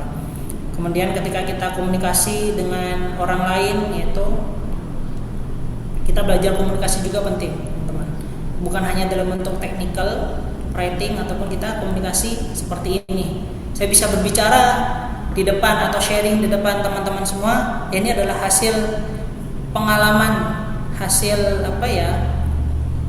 pelajaran hidup yang dialami sampai bisa berada di acara ini, gitu. Bukan hanya proses instan, tapi belajarlah terus-menerus sampai kita bisa berdiri ataupun bisa sharing dengan adik-adik tingkat kita yang lain nanti ke depan, seperti itu. Nah ini juga gimana sih cara memaksimalkan, saya buatkan cara memaksimalkan, karena di tempat saya juga ada magang, tapi magangnya ya menyesuaikan sih dengan kebutuhan juga ya. Dan di sini saya waktu itu kami dari tim juga membuat magang itu yang bisa bukan hanya feedbacknya kepada mahasiswa, tapi ke kami juga mendapatkan feedback gitu kan. Artinya tidak hanya sekedar ikut magang, absen, ikut lihat seperti apa, tidak. Kita buatkan program khusus untuk continuous improvement. Jadi bisa mereka dapat bagaimana industri itu, dari kami juga dapat datanya yang kita bisa olah ke depan nanti. Seperti itu. Kemudian inilah gambaran tentang tren masa depan ya di industri kimia terkait kalsium karbonat itu ataupun tentang kimia itu sendiri ya teman-teman. Ya kalau di dunia digital kedepannya saya juga berharap bahwa formula itu kita bisa dibantu oleh formulasi gitu kan. Kita bisa masukkan data, tinggal software itu yang melakukannya, kita cari optimalnya. Kita tidak perlu harus trial and error lagi. Itu harapannya ke depan. Bukan hanya dari faktor atau variasi berapa yang pengen kita coba setiap risetnya, tapi dari material itu sendiri kita bisa mendapatkan hasil yang optimal. Ya kalau bisa menjadi hanya trial 1, 2 sampai 5 kali optimal, kita bisa dapat. Gimana untuk saat ini ya, kita coba memanfaatkan AI, teman-teman. Saya dulu juga sempat belajar lewat AI juga, dan tetap optimalkan si AI ini. Carilah beberapa yang memang gratisan ataupun yang free dulu sebelum kita kalau memang cocok bisa berbayar. Seperti itu. Saya juga belajar dari AI untuk gimana sih formulasi cepat gitu kan. Di samping kita udah tahu, kita sudah punya di benak kita itu bahwa banyak sekali produk ataupun material kimia yang di kepala, tapi gimana caranya kita jadikan suatu produk yang bernilai ekonomis dan juga kualitas performanya bagus, seperti itu. Kemudian kolaborasi ini kami sedang membangun juga kolaborasi antara BRIN dengan tempat kami ASJ, itu riset tentang mineral kalsium karbonat ini, pemanfaatan terkait waste-nya juga ini sedang berjalan dengan BRIN di sini Tanjung Bintang di Lampung. Kemudian green chemistry ini adalah salah satu panjang ya teman-teman untuk penyelamatan bumi yang lebih baik ya. Kami tetap berusaha, bukan hanya industri, akademisi juga selalu berusaha untuk mengarah ke green chemistry ini. Kemudian ada terakhir ada advance coating material ya. Ini udah advance sekarang apa? Nano lah, serba nano. Mau nano apa ya sekarang ya? Banyak sekali lah nano itu. Sampai pusing juga saya kadang nano itu. Tapi itu benar-benar ke depan akan dipakai. Trennya udah terlihat. Gitu kan? Ada smart coating, mungkin pernah tahu ada self healing, anti fouling, di cat ada anti fouling, ada cat mungkin ada antimikrobial. Teman-teman pernah tahu yang waktu zaman Covid antivirus, antibakteri. Nah, itulah hasil dari nano ataupun riset-riset orang-orang R&D. Ngikuti trennya juga. Seperti itu. Kemudian ini gambaran sih. Ini di tempat saya seperti ini teman-teman, namanya PT Aneka Sumber Jaya. Ini salah satu TDS-nya ya, kita sebut technical datanya, magazinnya lah ya. Nah, produk speknya seperti ini yang teman-teman ketahui. Kemudian ini Altex all-in-one anti karat, ini yang pada saat itu kami membuat bersama, formulasi bersama, lahirlah Altex all-in-one anti karat ini yang menjadi salah satu produk unggulan di Atlantic Ocean Paint. Itu. Ini yang bisa saya sampaikan pesannya untuk teman-teman semua. Yang pertama, ya ilmu tanpa komunikasi itu tidak akan mengubah apa-apa ya teman-teman. Ilmu tetap harus kita pelajari, komunikasi juga harus kita bisa belajar cara komunikasi dengan siapapun itu. Kita harus tahu audiensnya itu siapa. Kemudian yang kedua, kegagalan eksperimen itu adalah data. Mau datanya jelek, mau datanya bagus, disimpan. Siapa tahu ke depan itu bisa jadi berlian yang bermanfaat buat teman-teman semua. Kemudian bangun portofolio teknis sejak sekarang ya, bisa menggunakan ya laporan-laporan tadi, laporan satu halaman, proyek, ikuti proyek dosen, mungkin Bu Citra dan dosen-dosen lain, Bapak Ibu lainnya bisa ikutlah berpartisipasi di situ. Kemudian pelajari status standar di industri itu setiap bulannya. Kemudian yang terakhir ini multidisiplin teman-teman, kolaborasi dengan departemen lainnya, dengan jurusan-jurusan lain. Itu akan membantu kita, misalnya kayak ikut PKM, itu akan membantu teman-teman bisa berkolaborasi multidisiplin ilmu yang akan menjadi aset sama teman-teman semua, mulai dari data, bisnis, dan komunikasi lengkap lah, seperti itu. Itu yang bisa saya sampaikan. Terima kasih atas waktunya. Silakan bisa, kalau kita bisa berdiskusi lebih baik. Jadi teman-teman pengen bertanya tentang apa ataupun apa sih yang ingin teman-teman ketahui, seperti itu. Silakan, saya kembalikan lagi ke Bu Citra. Terima kasih. Assalamualaikum warahmatullahi wabarakatuh. Ya, terima kasih buat Pak Ferry. Suara saya kedengeran ya? Kedengeran, Bu. Oh iya, oke. Paparannya yang sangat luar biasa ya. Kemudian sekarang kita masuk ke sesi tanya jawab. Mungkin untuk mahasiswa bisa raise hand dulu. Untuk formulir daftar hadirnya apakah sudah disediakan ya, Jusnul? Oh, belum ya. Mohon segera disediakan untuk daftar hadirnya. Kemudian untuk mahasiswa yang mau bertanya silakan untuk raise hand.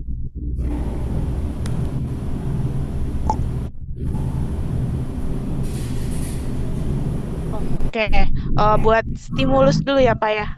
Tadi saya mau nanya nih, gimana sih Pak pertama kali setelah lulus kemudian memutuskan, oh saya mau kerja di perusahaan ini nih, saya yakin saya bisa masuk. Nah itu tuh menurut Bapak tuh apa yang biasanya menjadi tanda-tanda nih kita bakal keterima di suatu perusahaan itu tuh sampai di tahap apa gitu Pak? Oke, terima kasih pertanyaan Bu Citra. Nah, ini buat teman-teman semua ya, gimana sih tanda-tandanya kita bisa tahu bahwa kita bisa nih berkarir di industri ini? Oke, yang pertama, kita tahu bahwa setiap diri kita itu pengen sih, misalnya saya dulu, ini cerita kembali ya, oh saya dulu tuh jujur gak punya gambaran mau bekerja di mana saat itu. Tetapi kita bisa dengan cara apa? Kita lihat, namanya kita belajar ya, pengen belajar. Oh kita tahu tren apa sih sekarang yang lagi hype atau lagi viral ya bahasa Indonesia sekarang ya. Viral itu kita ikutin. Misalnya sekarang lagi heboh makanan nih, makanan kan banyak sekali ya teman-teman ya, banyak sekali makanan. Makanya dari situ saya mikir, oh makanan nih tertarik di situ. Pabrik makanan banyak di Indonesia. Apakah saya mampu gitu kan? Apakah saya punya ilmu di situ? Gitu. Kemudian kita harus tahu, kita lihat.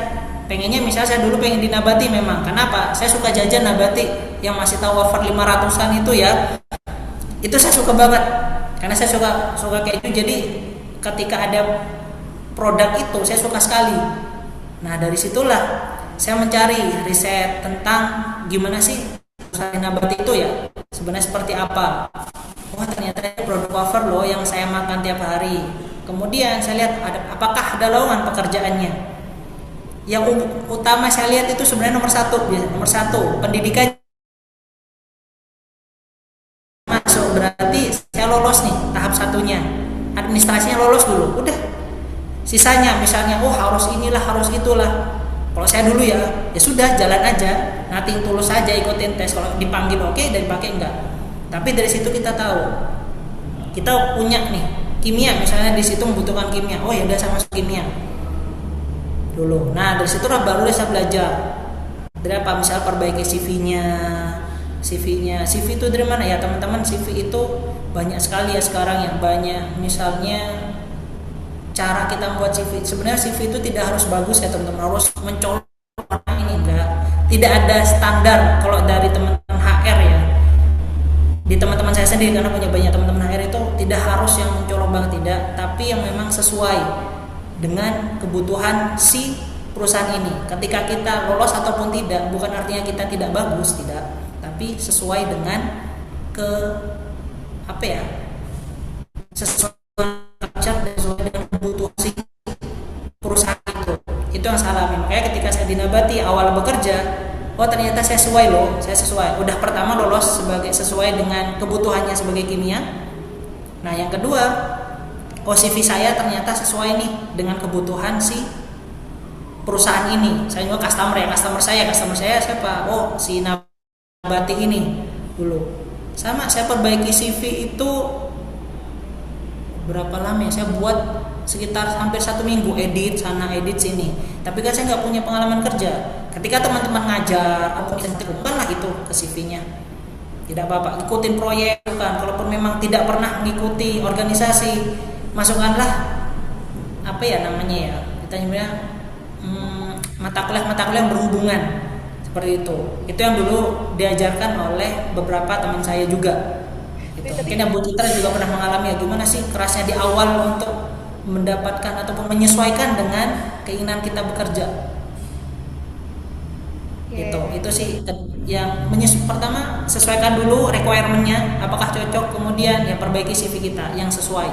Itu aja. Jadi kalau buat CV itu harus menyesuaikan update ya, misalnya kita mau lamar di perusahaan pangan, nah itu berarti CV kita harus perkuat tuh hal-hal yang menonjol di bidang pangan, misalnya kan bisa pakai HPLC pas PKL, masukin HPLC, kemudian makanan itu biasanya juga pakai spektro gitu ya, kalian masukin kalian pakai spektro, kemudian kalian kalau misalnya belum punya sertifikat, kalian bisa tulis saya sudah memahami HACCP, tapi kan itu belum tersertifikasi, tapi paling tidak kalian sudah pernah memahami itu gitu kan, karena buat sertifikasi kan biayanya tadi ya balik lagi mahal gitu. Jadi itu buat pemantik biar biar HR itu bisa melirik kalian gitu ya kalau setelah nanti lulus dari prodi kimia begitu.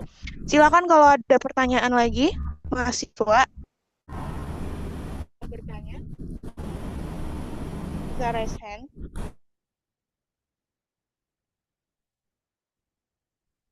Silakan. Kalau nggak saya tunjuk nih ya. Saya tunjuk ya. 1, 2, 3. Ayo, jangan lock dulu. Siapa yang mau bertanya? Oke, mungkin saya tanya lagi deh Pak. Kan ini kan Bapak punya beberapa pengalaman kerja ya. Kemudian eh, mungkin sebagai seorang yang baru bekerja gitu. Misalnya kita bekerja 1 tahun gitu. Kemudian saya pengen pindah tempat kerja nih. Nah, kira-kira tuh alasan yang paling kuat untuk pindah kerja dalam upaya untuk meningkatkan karir itu menurut Bapak tuh apa tuh, Pak? Jadi karena kan kita tahu ya Gen Z ini kan orangnya juga bosenan ya, mahasiswa ini bosenan, takutnya nanti pas sudah bekerja di satu tempat kemudian ingin berpindah, tapi mereka tuh harus ada membuat urgensi untuk berpindahnya tuh ada gitu. Jadi nggak cuma karena capek, males, karena nanti kalau bekerja kan rajin juga. Nah itu menurut Bapak kira apa faktor yang harus dipertimbangkan untuk berpindah karir gitu? Oke, tanya bagus ini Bu. Banyak sekali sebenarnya hal kenapa sih kayak saya lihat CV-nya itu kok bisa pindah-pindah gitu kan. Istilahnya kita sekarang ya kalau di dunia industri kerja itu namanya kutu loncat gitu kan. Kok bisa kutu loncat gitu kan. Sebenarnya kembali lagi ke kita. Kalau memang diri kita ini bosan, cepat bosan dan semacamnya, kita harus tahu bosannya itu bosan karena apa dulu nih sih. Bosannya apakah karena kita tidak sanggup melakukan pekerjaan itu? Bosannya apakah karena kita capek mendapatkan tugas yang di luar kerja kita atau apa? Itu kan alasannya. Nah, kembali lagi kalau dari saya, alasan saya sebenarnya simpel. Ingin mencari tantangan yang tidak menjatuhkan kedua belah pihak ya. Apa sih tantangan itu artinya? Iya, misalnya ditanya, "Kenapa Mas Ferry atau Pak Ferry ini pindah?" Baru juga sebulan misalnya nggak pernah sebulan sih, setahun kok udah pindah lagi nih. Gitu kan. Alasannya saya ya kalau saya pribadi, karena itu memang jujur ya, ingin berkembang gitu kan.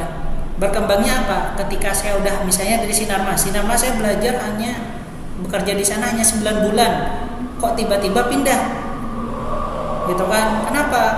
Yang pertama, karena saya sendiri ketika di Sinarmas itu tidak berkembang. Kita harus tahu takaran kita.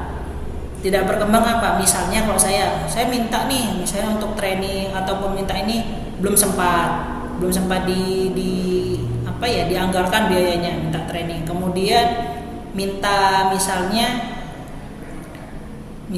dinas luar misalnya seperti itu. Ketika ketemu customer, bisa nggak dinas luar gitu, kita bisa diskusi dengan customer.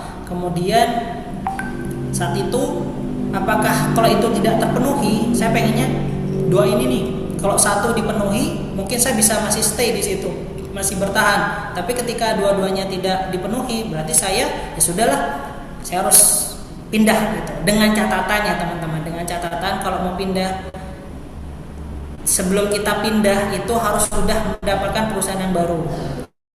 Seperti itu. Jangan dengan kondisi saat ini kita tidak bisa pindah kosongan ya. Misalnya saya pindah tapi saya nggak punya backing, nggak punya backupnya, asal pindah aja, saya resign asal pindah, belum tentu kita terima di perusahaan yang kita tuju, kita udah resign duluan, itu jangan. Tapi umumnya kalau dia, kenapa saya pindah itu adalah tantangan. Ketika saya tahu, oh saya udah paham nih di industri ini, saya udah nggak dapat apa-apa lagi, ya udah saya pindah. Tapi itu benar-benar saya sampaikan ke HR gitu kan. Ya ada HR memang yang wah kayaknya nih hanya alasan aja, tapi itu emang alasan saya, tidak ada alasan lain. Itu yang pertama. Alasan yang kedua biasanya saya pakai alasan keluarga. Oh saya mendekat dengan orang tua saya di sini, saya dulu kerja di Jawa Barat, orang tua saya di Jawa Timur, saya pengen kerja di Jawa Timur gitu. Karena saya udah dari Jawa bagian barat, dari Banten sampai Jawa Timur sudah gitu kan. sudah dicoba semua gitu.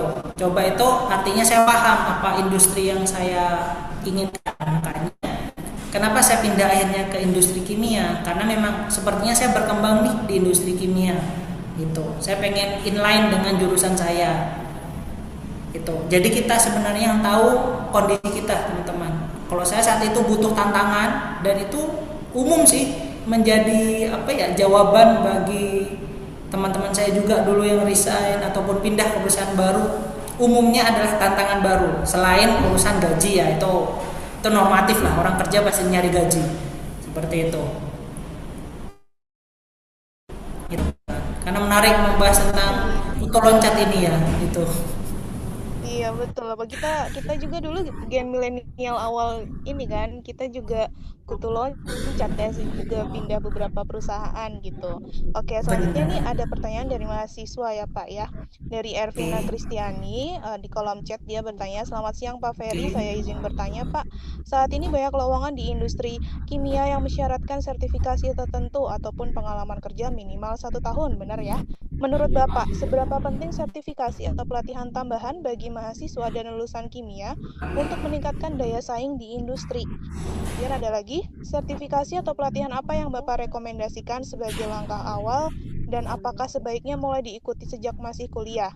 Nah, ada lagi pertanyaan ketiga, selain itu bagaimana strategi yang dapat dilakukan lulusan baru yang umumnya hanya memiliki pengalaman magang atau praktik industri sekitar 3-6 bulan untuk tetap dapat bersaing dengan kandidat yang sudah memiliki pengalaman kerja lebih lama. Silakan Bapak, nanti kalau ada pertanyaan yang terlupa bisa minta tolong saya bacakan lagi. Oke, siap Bu. Ini Ya, sambil saya lihat chatnya juga ya. Oke, ya. saya jawab satu persatu dulu.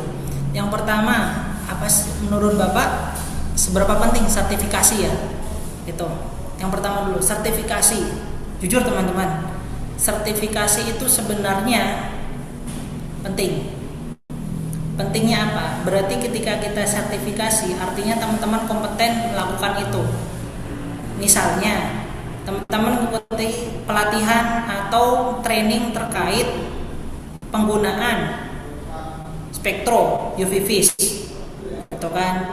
Berarti ketika sertifikasi itu keluar, itu adalah tanda teman-teman telah kompeten atau lulus secara dokumentasi sah ya, artinya terbukti. Kalau tidak ada sertifikat, teman-teman bilang saya bisa kok menggunakan UV vis gitu kan, sebagai operator UV vis, bisa teman-teman semua bisa, saya yakin bisa, tapi sertifikat itu adalah sebagai bukti keabsahan, absah jadi sah secara hukum juga ya, tertulis bahwa teman-teman lulus atau kompeten nih sebagai operator atau bisa menggunakan UV vis, seperti itu, penting gitu. Tapi kembali lagi teman-teman, sertifikasi itu ada memang yang murah, ada yang mahal. Kalau misal kampus itu menyediakan, ikutlah. Selagi bisa ikutlah, jujur ikutlah. Sertifikasi itu ambil, cari yang murah, mana yang sesuai dengan kemampuan kita. Itu ya, sertifikasi itu penting buat teman-teman di awal, karena untuk berkompetensi dengan saingan teman-teman yang lainnya. Seperti itu. Saya dulu punya kompetensi apa di awal? Saya dapat pelatihan terkait UV vis, HPLC, kemudian AAS dan lain-lain. Itu menjadi pegangan saya. Tapi suruh pakai semuanya saat itu, ya belum tentu bisa. Tapi itu ada bukti saya gitu kan. Bukti saya bisa kompeten menggunakan alat-alat itu. Meskipun tidak mahir seperti yang sudah terbiasa ya, atau yang sudah memang berpengalaman di situ, tapi bisa menggunakan. Pertama. Kemudian yang kedua, meningkatkan daya saing industri. Oke, ya itu meningkatkan yang di industri. Karena orang itu punya sertifikat semua. Mau dia ngambil dari ISO kayak apa, itu sesuai kebutuhan ya teman-teman. Kemudian tadi tanya, akan berkaitan dengan yang kedua ini, sertifikat apa atau pelatihan apa yang rekomendasikan di awal. Yang di awal ya teman-teman. Teman-teman harus tahu kembali, kimia itu lekat dengan instrumen, dengan analis. Kalau teman-teman ingin bekerja di industri analis sebagai analis kimia, sertifikasi terkait penggunaan instrumen-instrumen kimia seperti AAS, UV-Vis, kemudian instrumen lainnya, SRD atau lain-lain, atau SEM atau TEM, itu sangat-sangat penting teman-teman untuk menunjang karir teman-teman semua, atau dilirik lah, bahkan dilirik. Tetapi ketika berkaitan nanti teman-teman bersaing dengan sertifikat, punya lawan atau saingan yang sama, sertifikatnya sama nih, misalnya sama teman sendiri lah, yang akan dites itu adalah gaya komunikasi teman-teman semua di depan HR. Bagaimana cara menyampaikan hasil training pelatihan itu, apakah sesuai? Ada memang kita ikut training hanya untuk mengikuti oh supaya saya dapat sertifikat nih, ya sudah ala kadarnya ikut, yang penting saya dapat sertifikat itu. Tapi kalau kita ikut benar-benar akan beda cara menyampaikannya. Itu saya bilang kan, sertifikasi itu penting karena sebagai bukti saja, tapi bagaimana kita menyampaikan ke HR atau ke usernya itu gimana, itu adalah dari kita sendiri. Apakah benar-benar kita paham ataukah hanya sekedar ala kadarnya kita mendapat sertifikat itu. Itu yang kedua ya. Dan rekomendasinya sebenarnya kita harus tahu teman-teman, apa tujuan kita, mau kemana. Kalau teman-teman misalnya ke pabrik atau jasa kimia, ya pasti instrumentasi seperti UV-Vis, HPLC dan lain-lain, itu sertifikasi itu penting, saya rekomendasikan. Tapi kalau teman-teman nanti untuk sebagai entry level, misalnya ke arah makanan, teman-teman harus tahu tentang namanya HACCP, itu kan, sebagai hazard and critical control point. Hazard, saya lupa tuh. HACCP itu di makanan. Kemudian ada GMP, Good Manufacturing Process. Kemudian ada namanya ISO, boleh ISO. ISO tuh kalau di makanan bisa ISO 9001 bisa. Ada namanya ISO 22000 bisa. Ada FSSC 22000 itu bisa. Paling tinggi biasanya.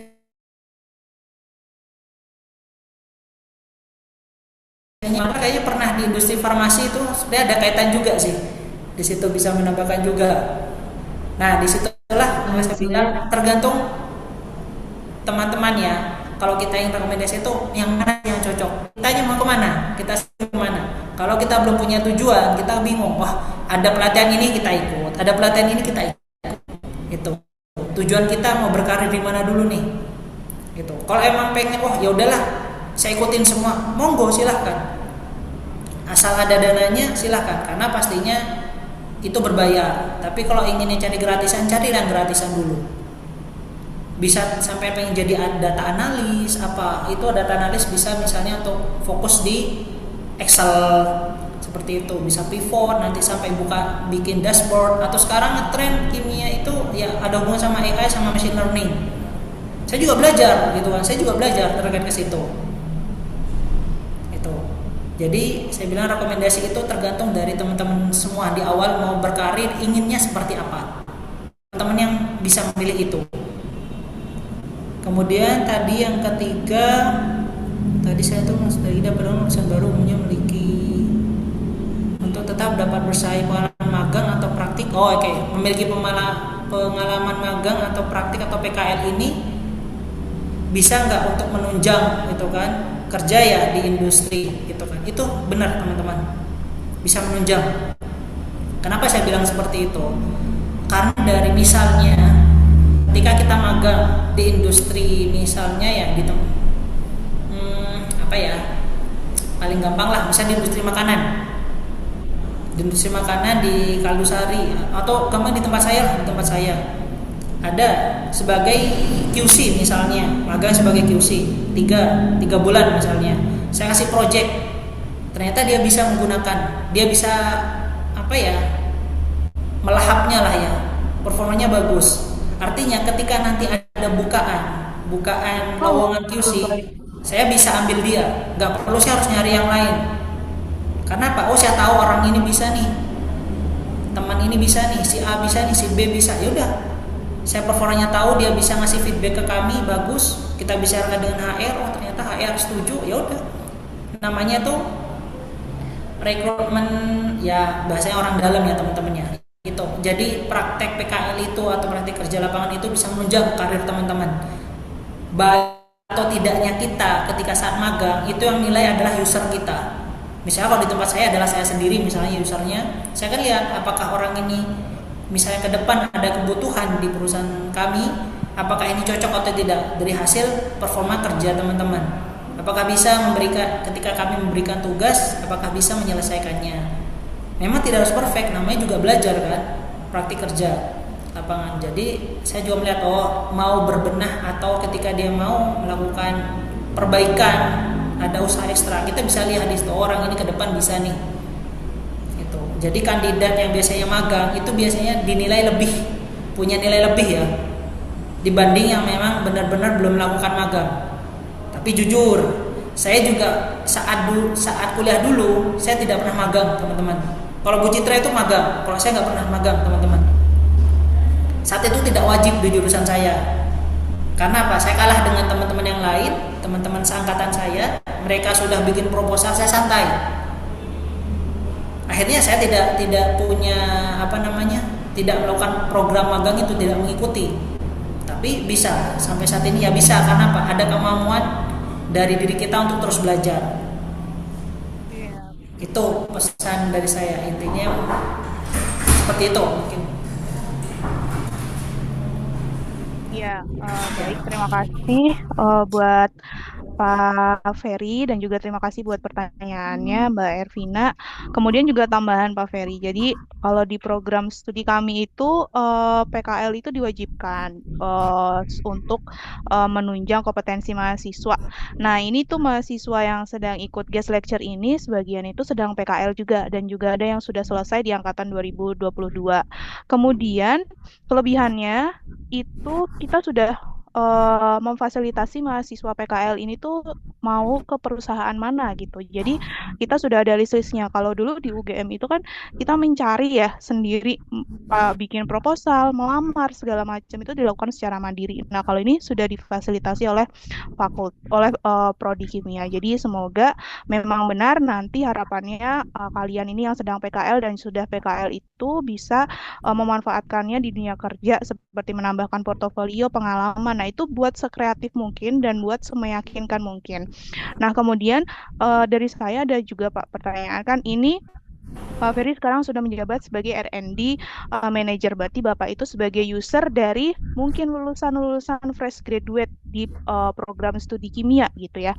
Kira-kira apa sih yang dicari oleh seorang R&D Manager untuk merekrut seorang newcomer atau seorang fresh graduate untuk kerja di perusahaan Bapak itu kira-kira apa Pak yang dicari? Kemudian nanti apa yang perlu dipersiapkan juga untuk mahasiswa-mahasiswa kami yang mungkin 1-2 tahun lagi akan lulus dari program studi ini. Silahkan Pak Ferry. Oke, terima kasih. Pertanyaannya sangat bagus sekali nih Bu. Ini terkait tentang gap ya, gap antara industri dengan kampus ya. Ini juga saya alami sebelumnya. Nah, gimana sih kalau kita itu saya sebagai usernya melihat jurusan kimia itu hal apa aja yang memang kita harus punya? Yang pertama, jurusan kimia itu adalah salah satu jurusan yang sebenarnya kompleks, semuanya dibutuhkan teman-teman. Jujur, semuanya dibutuhkan. Apa sih yang nggak butuh kimia? Coba sebutkan teman-teman aja. Carilah di sekitar kita mana sih yang nggak pakai kimia. Atau kan saya masih ingat mungkin almarhum Prof. Utoro ya pernah menyampaikan kimia itu ya saya lupa, beliau menyampaikan satu guru besar, dosen saya juga itu yang selalu melekat di saya bahwa di sekitarmu itu ada kimia semua, jadi gak perlu kamu nyari ke yang lain gitu kan. Nah kalau saya lihat jurusan kimia itu yang pertama namanya orang kimia, wah ketika riset mereka dapatnya apa sih ya, ketekunan, ketelitian, itu yang saya lihat. Apalagi di tempat saya juga ada teman-teman kimia itu kan, saya lihat bagaimana dia analis lab, telitinya seperti apa, samplingnya seperti apa, skill labnya itu sudah harus, saya bilang udah harus di atas rata-rata lah, grade-nya bisa dibilang harus di atas 80% ya, dari penilaian 100 ya, minimal 80 Itu skill skill labnya, dia bisa nimbang, dia ngerti standar timbangan, kemudian dia bisa terkait gimana titrasi, pembacaan data, hasil titrasi itu seperti apa, basic ya, basic praktikum yang pernah teman-teman lakukan itu. Kemudian itu kalau sebagai analis, kemudian kalau dia sebagai koordinator tempat saya harus tahu dia itu bisa melihat data seperti apa, membaca data. Dari teman-teman kan pasti melakukan riset itu banyak data. Dari data itu mana bisa nggak teman-teman simpulkan apa sih dari data itu? Kumpulan misalnya dapat data 20 data. Dari 20 itu apa yang bisa disimpulkan? Itu pembacaan data. Dari bukan hanya skill labnya, kemudian pembacaan datanya, kemudian itu kan skill khusus ya, skill khusus yang dimiliki oleh seorang sarjana kimia. Selain instrumen pemahaman dan lain-lain teori, ada satu lagi sih yang saya lihat adalah nanti yang seberapa jauh mereka itu atau teman-teman semua tidak menyerah terhadap suatu riset itu. Karena jujur, kalau teman-teman semua itu kan pastinya trial and error ya teman-teman ya. Saya pernah ngalamin seberapa struggle kita. Mungkin Bu Citra tahu waktu saya riset dulu di S1, kaget kok tiba-tiba kamu udah mau nulis skripsi aja. Padahal saya nggak ngapa-ngapain, tapi saya 6 bulan untuk mencari metode. Untuk mencari metode itu saya butuh 6 bulan hanya untuk metode. Kenapa saya lama kuliah ya ada hubungan itu, struggle mencari metode. Tapi dari situ saya belajar bahwa kimia itu tidak instan dan kimia itu perlu perjuangan, teman-teman. Kita punya sikap jangan menyerah terhadap suatu riset itu saya lakukan. Itu kan makanya kenapa saya pengen punya tim yang seperti itu ketika ada tugas yang dibilang wah ini susah. Ketika teman-teman bisa, ayo Pak diskusi dan semacamnya, budaya jangan menyerah ataupun optimis terhadap kemampuan kita sendiri itu tetap harus dimiliki oleh seorang sarjana kimia. Selain skill lab, skill pembacaan data atau interpretasi data, jangan lupa sikap jangan menyerah terhadap riset ini teman-teman. Karena tahu seberapa berat perjuangan seorang sarjana kimia. Seperti itu. Saya lihat Bu Citra dulu seperti apa struggle-nya, termasuk saya sendiri seperti apa. Teman-teman semua kan pasti akan mengalami, termasuk yang PKL ataupun yang skripsian. Seperti itulah. Jadi itu jangan disia-siakan. Itu adalah skill yang sebenarnya khusus teman-teman. Sedikit aja di kimia misalnya nimbang aja kurang 0,01 aja bisa jadi masalah. Saya ngalamin itu. Teman-teman mungkin pernah mengalami hal itu juga saat praktikum ataupun saat skripsian juga yang sedang lagi skripsi ya, sedang menyusun skripsi. Seperti itu alami. Itulah menjadi yang saya harapkan gitu ketika menjadi tim saya itu kedepannya, karena supaya bisa diajak diskusi bareng, kita tahu sama-sama perjuangan seorang sarjana kimia seperti apa gitu. Dan itu akan dipakai dimanapun teman-teman berada. Itu sih dari saya Bu Citra.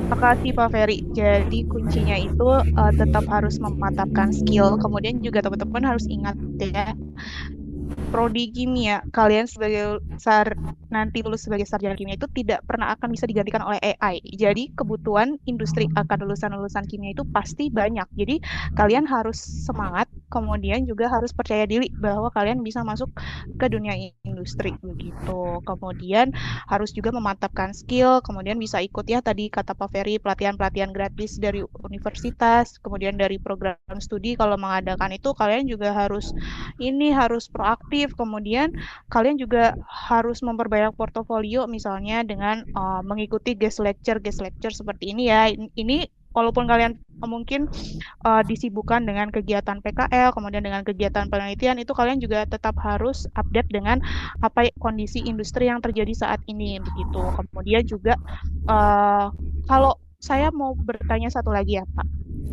mungkin kan sekarang itu kan lagi ada konflik ya, seperti yang kita tahu industri-industri juga sedang struggle. Kita tahu bahwa industri yang sebesar Chandra Asri ya, industri petrokimia terbesar di Indonesia ya, itu aja tuh sempat apa namanya kehilangan pasokan gitu Pak. Nah kalau untuk perusahaan Bapak ini bagaimana Pak? Dia mengelola tambang bumi ya, jadi tidak mempengaruhi ya isu yang sedang geopolitik yang terjadi saat ini. Oke, saya ceritakan sedikit Bu. Pertanyaan ini memang wah luar biasa saya dampak geopolitik ya. Iya, Geopolitik itu iya, sebenarnya juga teman-teman, kena iya, semuanya teman-teman. iya, teman-teman mahasiswa juga harus paham bahwa kebanyakan bahan-bahan kimia itu kita impor dari luar ya. Jadi kalau ada geopolitik ini sangat mempengaruhi ya untuk kelanjutan riset, kemudian juga perusahaan-perusahaan multinasional company, perusahaan-perusahaan petrokimia. Nah, itu juga mungkin sedang struggle saat ini. Nah, oleh karena itu kita harus update nih di industri. Silakan Pak Ferry. Oke, keren nih Bu. Benar. Ini teman-teman juga harus paham ya. Bukan hanya kita yang duduk di atas saja yang harus paham, tapi kita yang di bawah ataupun yang posisi staff ataupun lainnya teman-teman juga itu akan berkaitan dengan geopolitik ini. Kalau di kami, syukur alhamdulillah untuk bahan bakar tidak ada masalah sebenarnya. Bahan baku kami karena ada tambang sendiri ya, bahan baku. Tapi apa yang pengaruhnya adalah bahan bakar. Bahan bakar apa? Ya kita menggunakan alat-alat berat di mining itu, di quarry atau di tambang, kan butuhkan pasti solar. Adanya lonjakan itu. Ketika ada lonjakan harga solar industri, maka yang pengaruh adalah harga dari seluruh proses di kita, gitu kan? Artinya apa? Akan mempengaruhi harga jual. Kita masih bisa bertahan ataupun kita ya struggle juga tetap gimana caranya kita genjot supaya pemakaian solar industri ini bisa lebih hemat lagi. Di samping itu kita harus optimalkan yang ada, kemudian kita meminimalisir misalnya pembelian spare part yang dari luar karena kan pengaruh harga juga semuanya gitu kan. Kalaupun memang ada itu urgent ya kita mau nggak mau, tapi dengan cara kita penghematan dan maintenance yang ada di lapangannya pengaruh ya, sangat pengaruh. Akhirnya apa? Harga jual dari produk-produk itu juga akan meningkat. Ada sekitar kenaikan sekitar 5-10% seperti itu. Apakah itu susah? Susah juga teman-teman. Pasar sudah kondisi saat ini pasar juga melemah ya, pembelinya turun, daya belinya turun, kemudian harga semakin naik dengan kondisi geopolitik. Tapi kita bisa syukur alhamdulillah kita masih bertahan lah untuk mensuplai, karena untungnya kalsium karbonat ini untuk bahan baku memang pure dari alam, disediakan oleh alam. Cuma kita supportnya adalah solar untuk bahan bakar mengangkut barang-barang kita ini dari tambang ke pabrik seperti itu sebenarnya. Tapi pengaruhnya sangat-sangat besar. Meskipun hanya kenaikan 200-300 perak, tapi akan mempengaruhi seluruh proses produksinya juga. Harga akan meningkat itu strategi kimia. Saya juga baru dapat info dari teman-teman saya juga yang bekerja di pabrik cat ataupun di supplier chemical. Untuk supply cat itu kelimpungan semua. Karena apa? Harganya juga makin naik. Kemudian riset saya juga termasuk riset saya yang berkaitan dengan untuk saat ini berkaitan dengan riset resin ya. Optimalkan produk kami juga. Itu saya tahan juga, saya hold dulu. Karena apa? Harganya sedang tinggi. Kalau saya ingin terus melanjutkan itu, bisa jadi harga penjualan ataupun rilis produk itu harganya sudah tidak bisa dibilang kita udah tidak kompetitif lah untuk di market kita. Seperti itu. Itu yang perlu kita pahami. Banyak sekali ya teman-teman ya. Itu pertanyaan bagus dari Bu Citra yang memang kita harus tahu kondisi saat ini. Iya, karena juga saya lihat kan ya ada kasus kayak di Chandrasi itu kan sempat stop produksi beberapa bulan ya karena tidak ada pasokan. Nah itu makanya saya bertanya nih kalau misalnya perusahaan yang sumber dayanya itu dari lokal, apakah mempengaruhi? Nah mau tidak mau kan tetap bahan bakar dari dulu ya. Oke, mungkin dari teman-teman mahasiswa ada yang mau bertanya lagi? Oke, karena keterbatasan waktu ya Pak ya. Jadi mungkin untuk sesi tanya jawab saya tutup. Kemudian kita bisa lanjut. Mungkin Mbak Cusnul bisa memasai untuk masuk ke sesi penyerahan sertifikat yang akan yang akan nanti diberikan oleh Ibu Kaprodi Kimia, Bu Vera, kepada Pak Ferry. Silakan Bu Vera, waktu dan tempat dipersilahkan.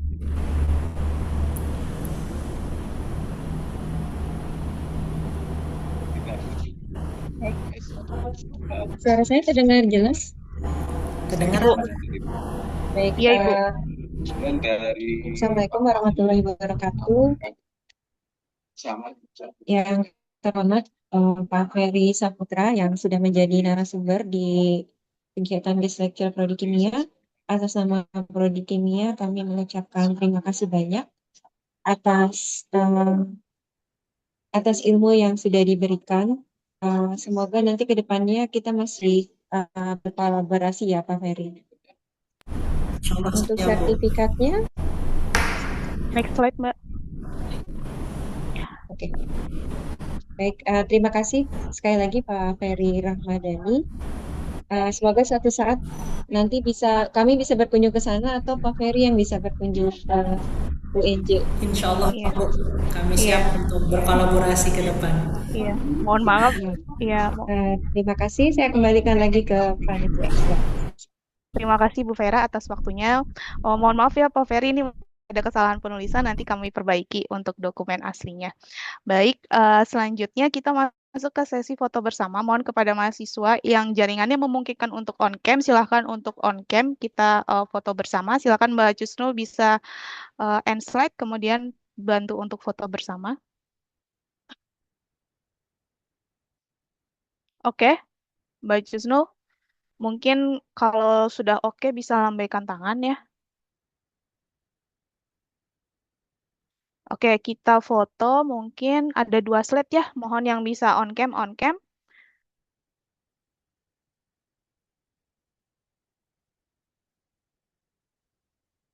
Oke.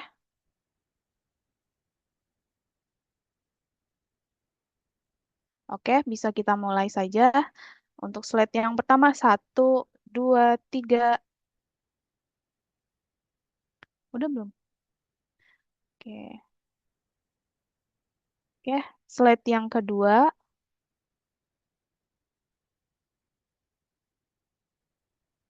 1, 2, 3.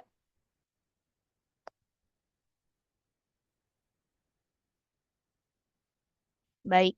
Oke, terima kasih untuk partisipasinya kepada Bapak Ferry Saputra, kemudian juga kehadirannya untuk Ibu Kaprodi, Bu Vera. Kemudian terima kasih juga kepada panitia dosen yang sudah berkesempatan hadir, dan juga terima kasih untuk seluruh mahasiswa yang telah mengikuti guest lecture dari awal hingga akhir. Eh, karena waktunya sudah habis, oleh karena itu saya tutup guest lecture hari ini. Terima kasih. Assalamualaikum warahmatullahi wabarakatuh. Kepada Bapak Ferry dan juga teman-teman mahasiswa serta para dosen kimia, saya persilakan untuk meninggalkan Zoom. Terima kasih. Terima kasih semuanya, Bu Vera, Bu Citra, dan teman-teman semua. Iya. Saya izin pamit terlebih dahulu. Terima kasih. Iya. Assalamualaikum warahmatullahi wabarakatuh. Waalaikumsalam warahmatullahi wabarakatuh.